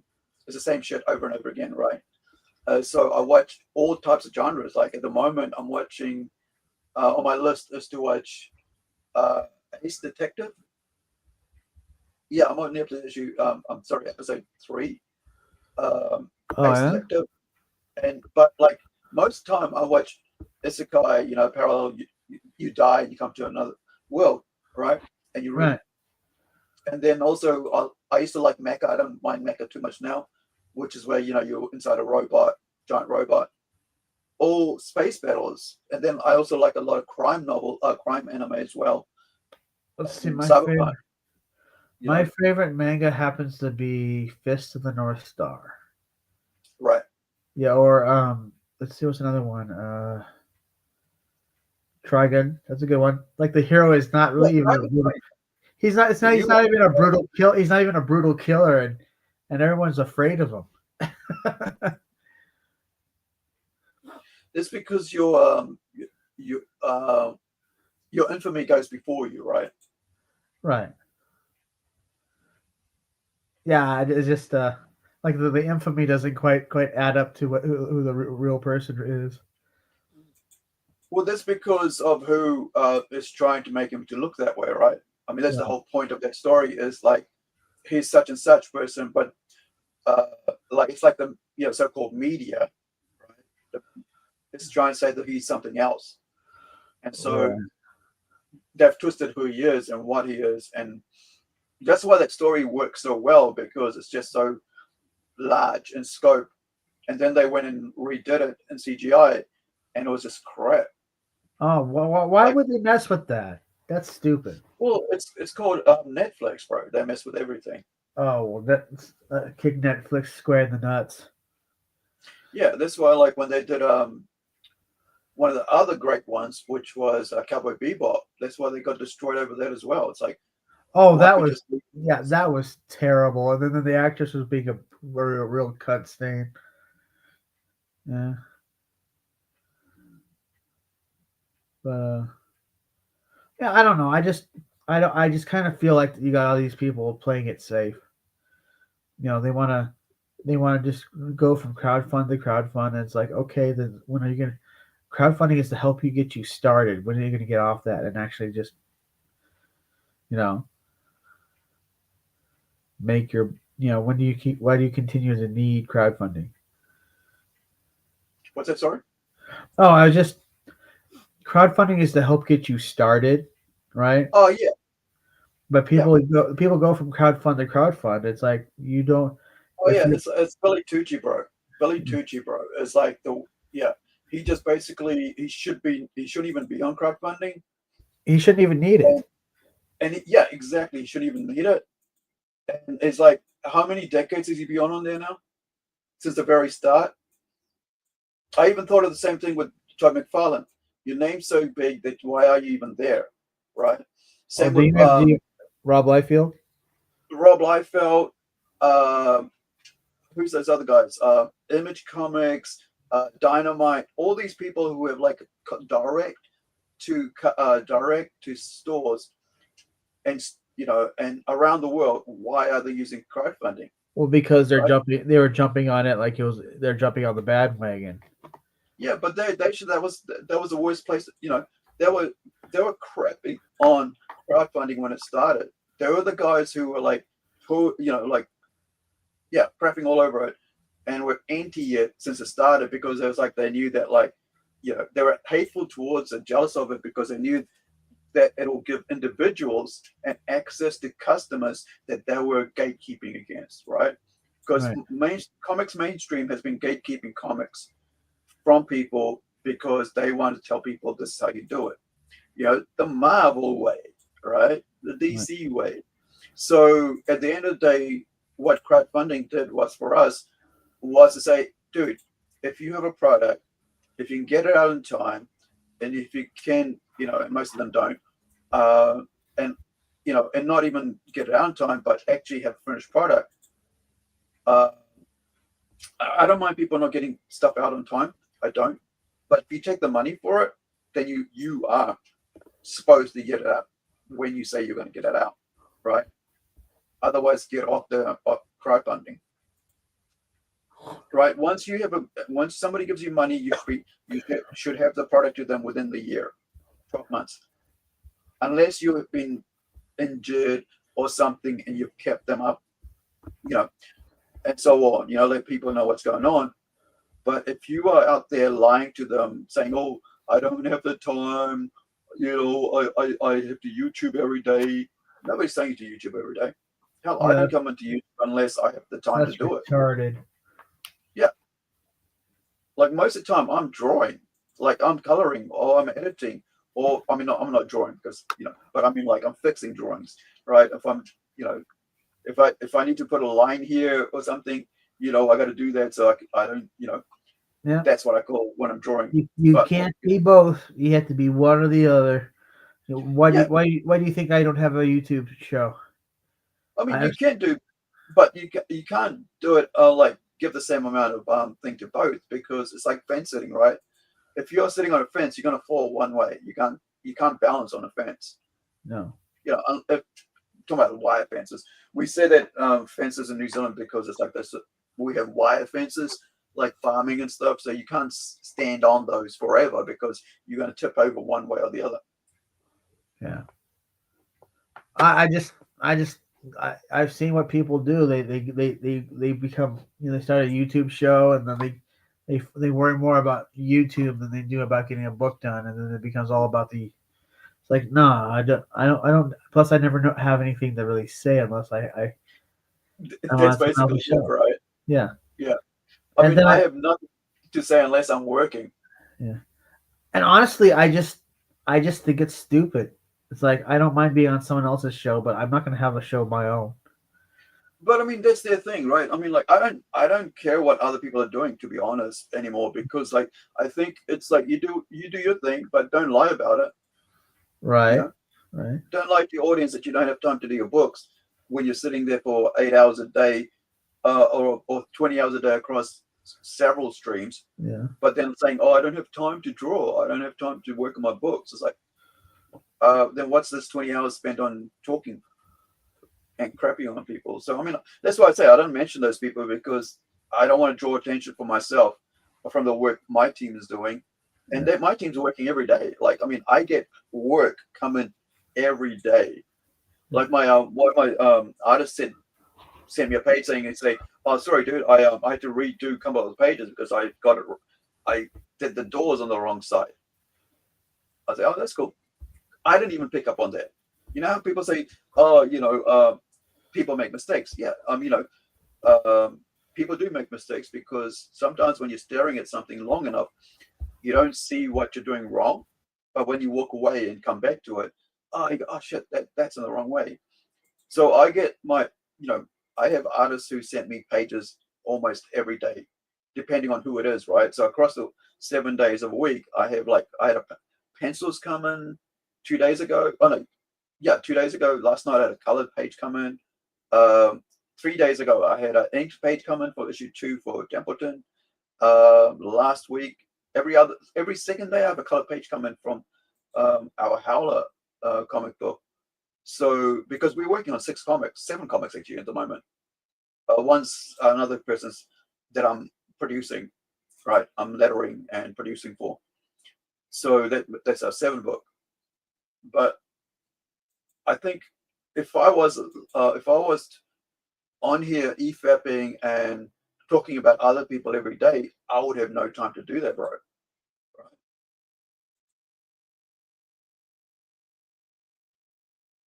You're muted. Oh, sorry. Yeah. Yeah, I just And noticed that. Wait, there's silence, and I looked over and it's on the other screen. It's like, oh, he's muted. Yeah. So I mean, like, really, I mean, that's why I stopped doing conventions, because I was like, I can't put half a year's work into convention running and still try to keep on board of these 6 comics I got to get out. Right. right. Well, I mean, I'm just now starting that. I did Author Palooza, which was fun. I made a little bit of money there. And then I was like, well, I can't just stop at one. I want to line up another one. So I was calling around to different bookstores, and I got a show lined up for December. Right. And I was just like, well, I know for a fact after that one, I'm going to do another one after that.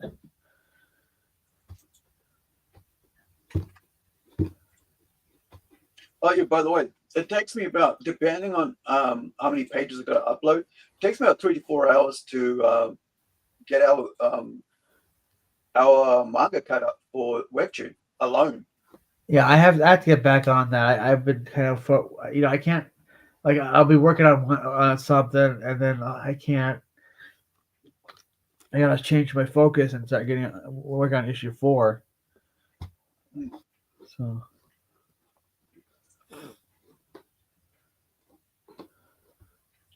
Yeah, so I mean, it's that's 2 hours of a week just basically spent cutting up a page for Webtoon.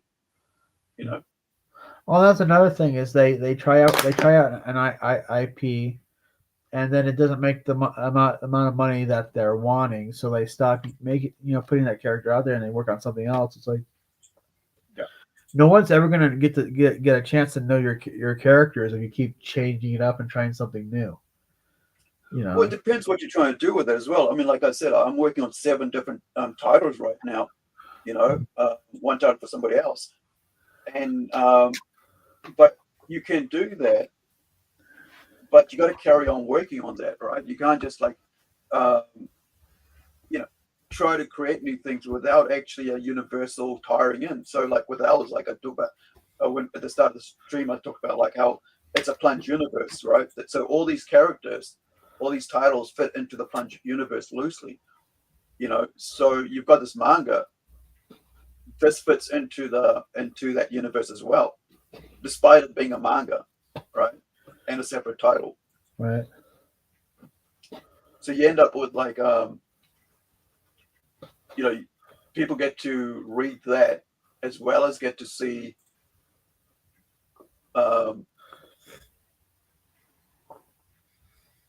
they can either read, while they're reading this, they can see other stories as well that we put out in the comic scene. But they all join in loosely, together with the other ones as well, because that makes it more interesting. So you're not stuck in just one story forever, Right. and you get to tell a wider multi-universal kind of like story where everything kind of ties in slowly. Like, I mean, here we mentioned, like in the manga, we mention a religion, right? And that's basically what ties that in. And in the background of the poster on the wall, there might be an Incredi-Girl poster, right? So that sort of gives you like, yeah, this is part of the same universe, without it just saying, oh, look, what's Incredi-Girl up to? Right. Yeah. Well, all I know is that I've done 4 issues of Melvin, 0 through 3. That's 4 issues, and it's taken me 4 years for at least a small audience that know who Melvin is. So, I mean, it's it doesn't. You just don't get everything just like that, and that's why I always said, and I believe this. That, when the money dries up for some of these guys, who are only about the money, they'll disappear. But that's the thing, right? So why are you got to? I mean, that's why I don't poo-poo anybody, right? So here's the thing: when it really comes down to it, why are you doing comics? Because I love it. Yeah. For me, I'm doing it because I want to tell stories. That's it. I don't care about the money, to be honest. Neither when do it I. comes to it, all I want is my artist to make. We want to make enough for my artist to get paid. Right? Yeah. And then that's it. Yeah. And then we get some more. And hold on. And then if we have a bit more left over, that means it goes towards making more comics. Yeah. That's it. Well, I'm not looking to make a living off it. I just want to make sure that I get to tell story as much as I can to as many people who can read it, and that's all I care about, really. I would like to eventually maybe possibly make a living at it, but I mean, I kind of feel that audience building is more important than at first than money making, because if there's no audience, then how can you get money, right? Yeah, you got to build that audience. Like, I mean, that's that. I mean, that's why I say you got to go wherever you can. Yeah. To get that audience, and so marketplace, arts events, little garden shows. If they have if they are selling stalls, right? If they're selling a table, go get that table. Scouts events, whatever. As long as what you're selling is age relevant, then go sell it there, right? Right, that's true. I think a lot of people fail at it because they don't go where the audience is, or try to get to the audience they want. See, the audience isn't always on YouTube, right? Right. And the reason we are on YouTube is because we want to sell to the world. But then also there are audience in your own little town, right? That you could sell to, or customers, I shouldn't say audience when it comes to local town. Yeah, so you got customers in your local town. They might have a school field day or something like that, and you could go, hey, look, I got some comics that are relevant, all ages or something, or for teenagers. Can I, have a little stall or something? Can I buy a table? And you could do that. Country fairs, field days, anything, Yep. But for me, I'm limited by the fact of, having the time to do that and get out there, because I'm trying to get this ready for printing, also vehicle-wise. But I mean, if you got a car, you can get to wherever you can get to sell your product. I never had any problem getting anywhere, even without a car. Yeah, but I mean, carrying stuff, right? Yeah. Yeah. I actually have people. When I was a teenager, I would like hitchhike across New Zealand, right, from town to town. Now, I gotta get in a car, otherwise I can't get too far on my in my walking stick, right, with my walking stick limping everywhere. Yeah. Well, plus I got people that are willing to help me with like setting up things. So that's actually kind of nice. No, still can't find this one thing I'm looking for. It's annoying me.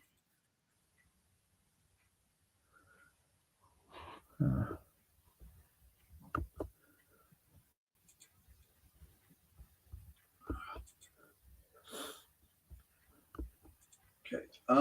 So it's on the page. It says assault vehicles, and I can't find the assault vehicles. So I got where That's this word is.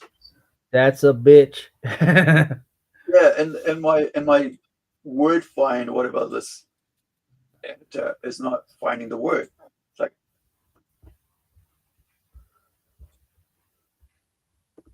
okay, I think I found it. That's the one last thing I think.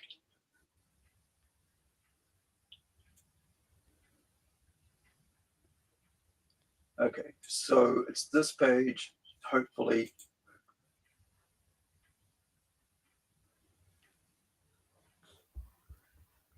All right, somewhere.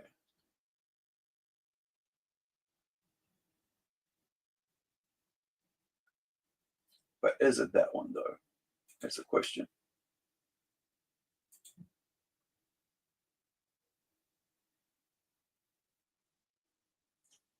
One thing. So is Melbourne the only IP that you're working on, or the only story you're working on, or are you working on other stories that you got ideas for? Well, I do have Zed and Odysseus, which is Right. a droids parody. Right. So why parody? Because I was watching droids and I thought to myself, if they had upped the maturity level of the jokes, because it basically was a comedy, because it's R2D2 and C3PO. You know, how serious could they be? Right? So I thought to myself, if they just up the maturity level, this would be an Adult Swim cartoon. Right. And so I just kind of went from there.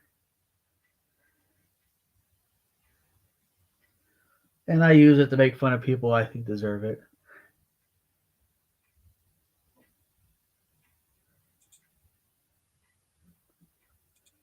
Like I have parodies of Shane Davis. I have. That's the other thing I don't understand is like, why wasted energy on other people? Because it's funny. But isn't that what memes are for? But this is more I would like. You don't want to.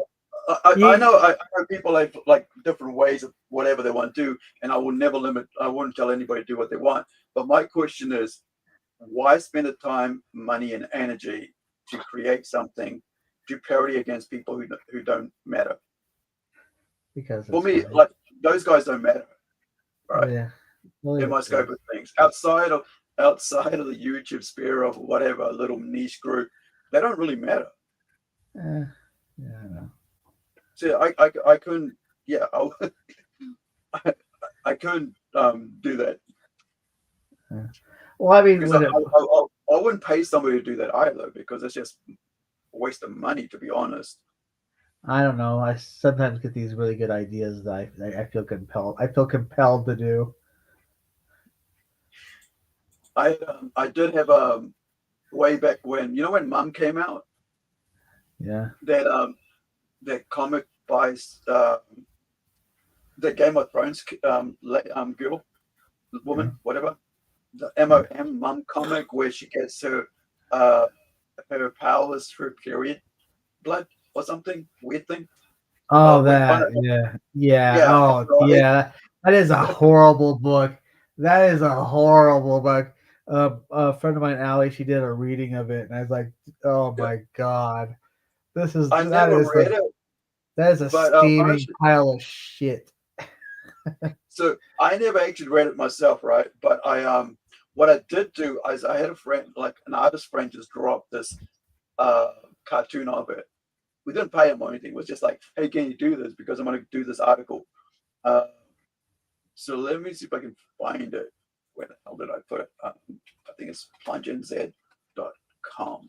Here's the website. And so this is when I was actually working on articles for the website and stuff. So blog page. So MOM. It should still be there. I haven't done any work on this for friggin' ages, man.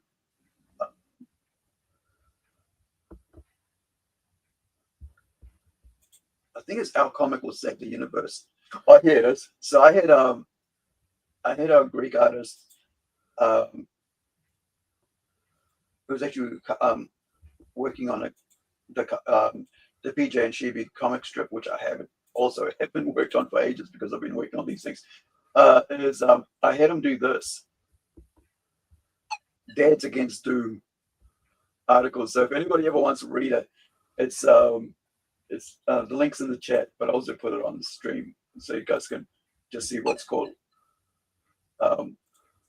So it's like our new comic will save the industry, right? So this was written around about 4 years ago, by the way. Right? So there's a sarcasm, humor, parody, jokes thing on our blog. So this is parody of Mum. Are you able to see that, Tim? Hold on. Let me tell you what I was. Dad. Yeah. So Dads Against Doom, right? So it's some artist, right? So there's an article blog I did about it, and basically did a parody interview with me, some artist, right? Essay, and then also Constantine. So it's going so if you read this, just a parody article interview. I see. And it goes, where did the concept for Dad, aka Dads Against Doom, come from? Well, I was on chat talking to KP about my world tour of visiting every single comic store and music shop while on tour with my thrash metal K-pop one-person DJ group. I told him about being frustrated at seeing how there weren't enough male-oriented superhero comic books. So I decided to make my own. And he said, yeah, Sunspot Magazine goes, had you ever written a comic book story before? And, no, but I used to read them a lot as a kid. He goes, what exact age were you? 22. Oh, read them as a kid and then you're 22. Right. Yeah. So, yeah, we were really scratching our heads. And then some artists called us on Skype. And we had to start up that app. You know how annoying it is when you're using one app and then someone using another app? Anyway, he suggested we all drink some hot Japanese sake since it's winter down there in New Zealand. And sake is good for such an occasion. Warm the old cookies, were his exact words. So it's like a total parody, right? Of that. But like just, parodying. But this is like about 4 years ago I did this article, like wrote that up. But yeah, so there is also on here the webcomic version of Incredi-Girl, the issue 1 and 2. So if anybody wants to ever read that, it's available there. This is original logo, art and everything is all there. So anyway, I posted in my DM group the pages that I'm coming. All right. It's only like really 5 pages. That's right. That's the only time I dedicated to the subject. It's just it was funny. It was funny. It was stuck in my head. It had to come out. Right. And it was just like the idea that somehow you can find handshakes threatening, and I just couldn't. Couldn't. It was just too funny. And so I took the idea of you remember when Ren and Snippy did that wrestling episode? I have no idea. It's been so long, dude. Oh, they did. They did when they're fighting the Lout brothers, and it just So I just took that idea and added the fact that that Zed chased this fighter around the ring trying to shake his hand, and he was afraid of it, and then he tripped. Then the fighter trips over his corner stool, and like a little tiny scrape, and he wants to throw in the towel, and he only wins because the mafia, will kill the ref if he doesn't declare their fighter the winner. So they end up robbing him afterwards by threatening to shake his hand. So they get the money so they can leave this barren ice planet. Well, I just thought it was funny.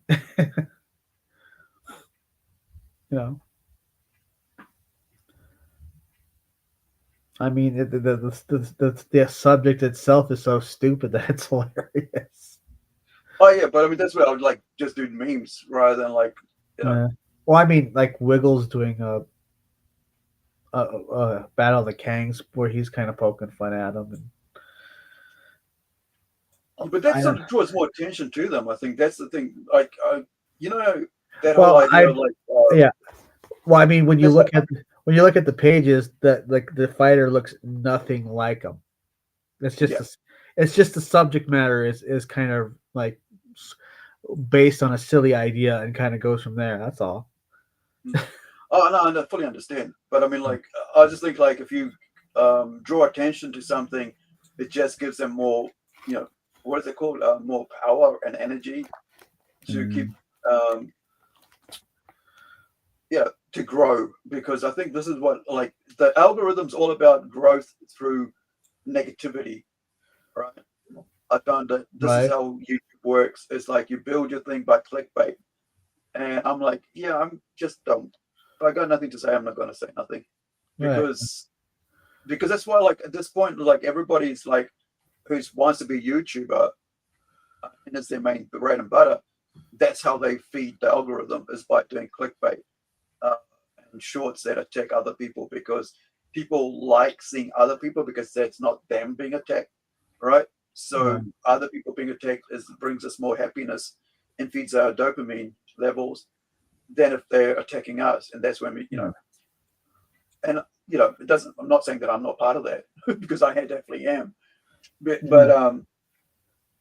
I think I mean I do enough trolling on X as anybody else, especially about especially with this thing over a certain certain group. Oh, and it's not just them I make fun of though.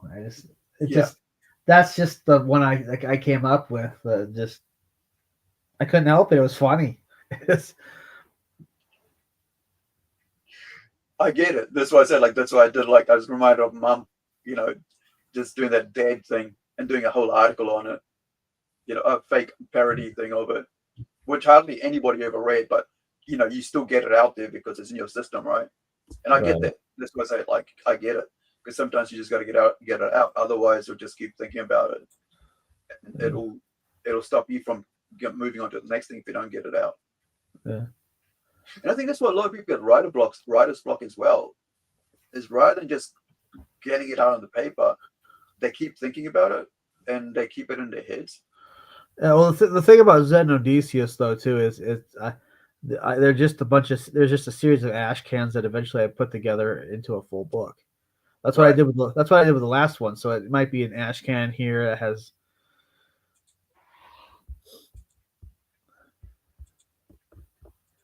I mean, I got tons of like half-written like Zed and Odysseus scripts that have nothing to do with anybody on our space. Just kind of like a thought I had in my head for a split second. Like apparently now it's trendy for Gen Z to kind of rip on Gen X and blame them. Gen X will just laugh at Gen Z because we are better. Yeah, I know, but it's just so that's a new thing, and so there's nothing Gen Z can do to make us feel bad about ourselves. No, because we've not at all. That our entire lives.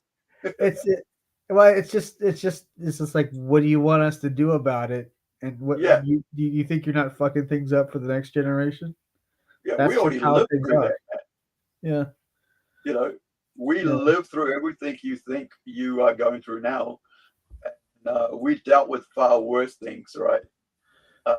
than you will ever face, because you had everything handed to you. We had nothing given to us. Well, I mean, like let's not point out the I have all these scripts called cartoon.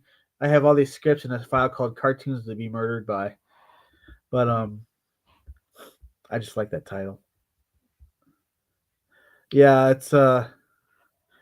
it just like you have this kind of this parody of a Gen Z kind of got person saying, Gen X sucks. Like and subscribe.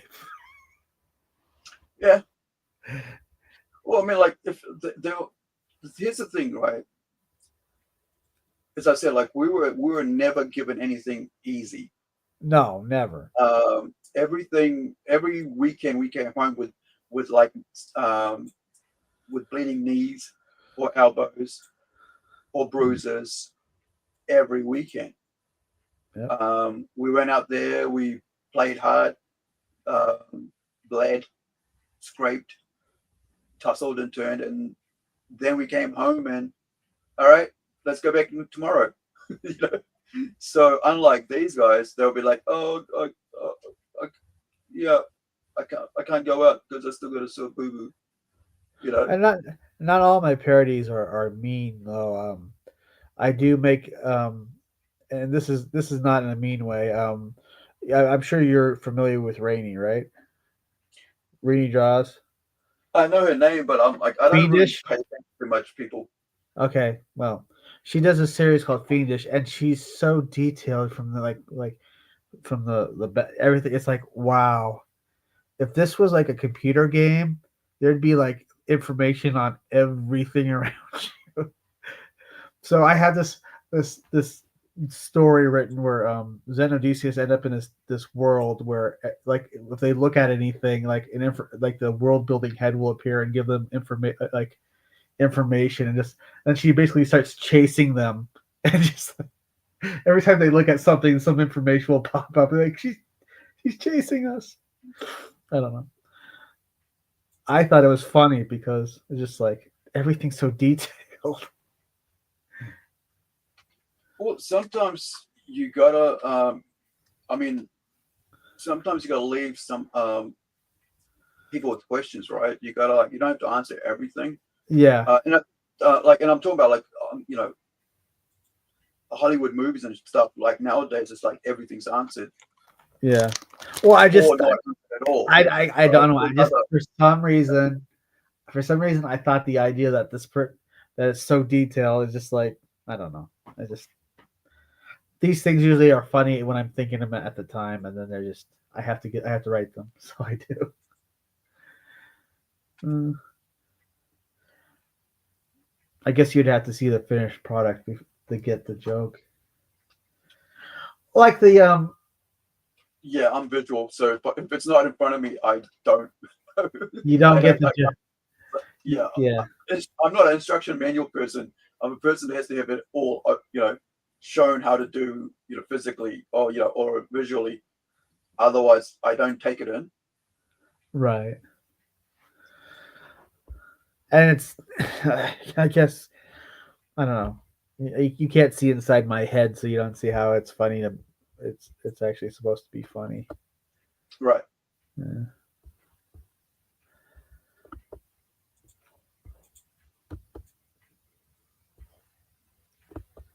I think I've got all of it. I think there's one more missing here. Yeah, is this one friggin' line? I hope you guys are enjoying, and I can't seem to find this one line out of all of this. Otherwise, I'm done. And then I gotta go hit this meeting for probably about the last 2-3 hours. Oh, okay. So I'll probably have to go, huh? If I can find this one, then we're done. But like, I was gonna show the cards before you leave, and then I've got this mystery gold card I want to create.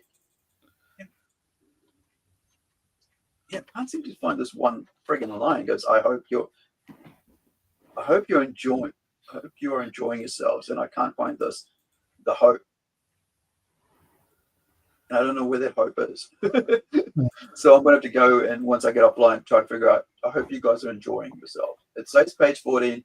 But the way, because this art pages are numbered different to the actual, you know, because of, you know, the actual comic pages are numbered different to how it's put in here. It makes it all seem wrong for me mentally. 1, 2, 3, 4, 5, 6, 7, 8, 9, 10, 11. You're trying to do a page count? 12, 13, 14. No, it says that I my reviewer, right, because I just asked him to have a go across. It's not really a review, it's just a friend just had a look at it for me. But it's on here, it says, I hope you guys are enjoying yourself. And I can't find the word enjoying because I've spelled it wrong on here and on the actual worksheet, work page. But it's not coming up. Hope, the word hope isn't coming up in my script search. Word search in my script. So I don't know where it is. Oh. And even when I look up guys, it's not coming up either. So I'm like, where is this thing? What's going on? Hopefully nobody clips that. Yeah, nobody gets it wrong, but I got it. I'll probably do that anyway. So what I'm gonna do now is I am gonna show because I think we're over time for when I was supposed to go and have this meeting with my publisher. So what I'm gonna do is fix all this and let's go and have a look at one thing I can do later. But let's have a look at the artwork for the cards. So these are the cards we're going to be putting out. This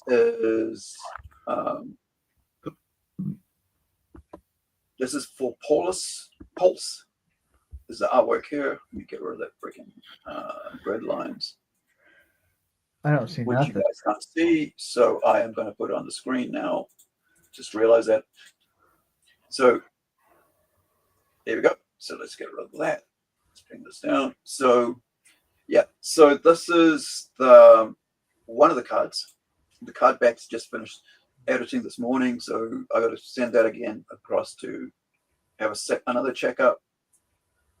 And the artwork for this is done by my artist from the other book, the fantasy book.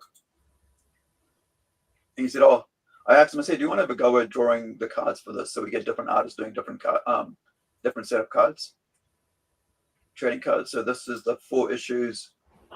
This is the villain set. And so this is Parasaya. And then you've got Eternity. Yep. This is the one who can make wormholes. Okay. And then you've got the last one is Doma Symbiotes. Symbiotes. So this is her here, and she's able to wait. Hold on, I'll find out. So I'll show you the cards backing information wise. So each of the cards come with information on the back. So you get to find out who they are. You get to see their the emblems. So this is card number 6. So she's got the ability of to form fireballs of various sizes from her hands. These range in size from a tennis ball to the size of a car, and able to form much more smaller ones than larger ones, right? So each fireball has the same amount of force and destructive ability, no matter the size. So and also you got the information about who they are. So that's the other thing about the cards. It's like here we get to tell you who they're affiliated with, what their logos are, who their families, such and such. But also, the information that the United States Information Agency, USIA, is gathering on these people. And so you get a guy who's Oh, I called see. David Allen. who's got Eventually, prior knowledge. Sorry. eventually, I'll be doing a source book next year. That's the thing is like trade paperback, source book, maybe another Zed and Odysseus trade. Ashcan. Right. And yeah, Yeah, I think I mean, the more things you do, the more complicated it gets. So for me, like we decided that like the max covers we release will be 4. One, your basic $10 cover A, and then you got your 3 other variants, including a wraparound or such. And then you get your 4 cards and a poster, and that's basically about it. Because the more stuff you got to print, the more this is when you like doing like a 6-7 books. The more complicated it gets, the more cost for printing, and the more you end up losing on your your margins, because then you don't have money to put up for the next comic. So I was thinking the one I was thinking of doing as a gold card would be this one here.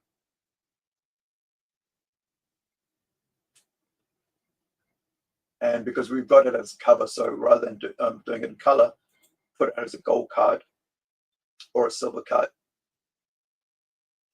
And it'll be just, it'll be given to the for free for those who bought number 1. Or we'll buy number 1 as well when we buy number 2. So hopefully that it might be this one, or we might do a black, because it's gold or silver, it'll be just a colorless card. But let me see if we can bring up covers. There's the cards. The covers are over here. And I was going to put out this as a variant cover, but decided not to. Leave it for issue 3 for Nano. This is by interior artist Kevin Zimmerman. Because usually a lot of times we get a lot of artwork come in, but I don't always put them out because I wanted to, I want to use them for something else in the future. So there is this one we used as a poster last time, which was a large, more than an A3 size poster, and it was a card poster, so it was a very heavy cardboard with full gloss. It's lovely, man. It looks amazing. And so this time I'm going to do a foil variant of this as a variant cover, because I really like this. It's one of my favorite pieces from our work that we put out for Incredi-Girl. And that, my friends, is that. And thank you, Tim, for hanging out. Give me a link. No problem. I can add it to for Melbourne, please, and I'll put it on the screen. Hold on, let me do that right away. Yeah. Let's see. And Amazon will randomly put these books on sale a lot of times. Right. Okay, so I'm gonna go back here. Bam. Bam. Bam. Well, it won't let me do it here. I'll have to put it in the private chat. Oh, why not? It don't have a wrench, I think. Okay. How do I give you a wrench? Actually, that's what I was going to do last time. Like when we got off, I was like, yeah, I need to give you a wrench because you're on here enough times. So let me go to my homepage, switch account. No, I'm on account. And feel free to get a copy. I mean, these are incredible books. So let me. Oh no, I've got you. Hold on. So is this it? I got. Oh, you probably already have a few of my books. I don't know. I lose track. Here you go. So there is that the link there in Yeah, the chat? There's 2 of them. No, probably. There's 2 in the private chat though. Yeah, so there's that link there. And now, how do I get you? It's been a long time since I've done a a ranch. So you want to tell me how to do that? Do you know how to do that? I do not know how to do that. I never have to do that. So I am going to go to my screen. Let's go. I'm in my home page. Wonder if I can do it. Hey, so here's the thing about paying and then doing a free StreamYard thing, right? So if you're doing a paid StreamYard, do you know that you can actually now do it to can you post something in on the chat, like a main chat, please? Okay, okay. So I can find your name. So I can actually now have it for mobile, right? Yeah, it says right there, the comment has failed to post. What do you mean? Oh, your one? Yep. So I can, oh no, it's there. So it goes, dang. Okay, so let me see if I can make, how do I go and make you a mod? There you go. Standard moderator. Okay, let me try that again then. There you go. Tim Olsen 2132, who, what have you done, Tim, that you have these codes behind you? That you're a number, not a free man. They I don't know. They all of a sudden they just kind of started putting numbers. I don't know. I don't really know. Right. So these are the two places you can go get Melvin Tim's books. And I was gonna, like, if Duckman would show up, I'd make him a mod as well, because he made me a mod last week on his stream. So thank you for that, Duckman. That's a Les Matt. Oh yeah. I mean, there's other books. There's 0. There's issue 1. There's issue 2 and issue 3. So yeah. Everyone seems to really like issue 0. All right. So thank you guys for hanging out with us wherever you are. As always, have an awesome day, evening, night. Hug your families. If you have them nearby. If not, send them a hello. And if you're like me, you just post stuff on the internet, and I hope they realize that you care about them. So we'll catch you next time. I got to go have this meeting. I know it's going to be a long one. And wherever you are, man, may your day be awesome. Thank you, Tim, for hanging out with me. No problem. There you go. And we'll catch you next time, guys. You going to say anything, Tim? Go to Amazon and get these incredible books. Melvin 4 is 13 pages away from being done, and it's being lettered at the same time. So 2026 summer is coming. Somebody already used winter, so. And also, please go check out my our profile, Incredi-Girl, on Kickstarter, and follow that, because soon we should have issue number 2 coming out. I'm about one word away from fixing the edited version for release on Kickstarter for the full color version. And we'll catch you when we catch you next time. Cut it down, or see you on the flip side. Be Peace. well. Nope. Can't stay here anymore. I gotta get back. I think this was the spot. Oh Lord, I beseech thee, please return me to my old life. I swear I'll do anything. Like, literally anything. And I won't bother you again, so pretty please bring me back to life.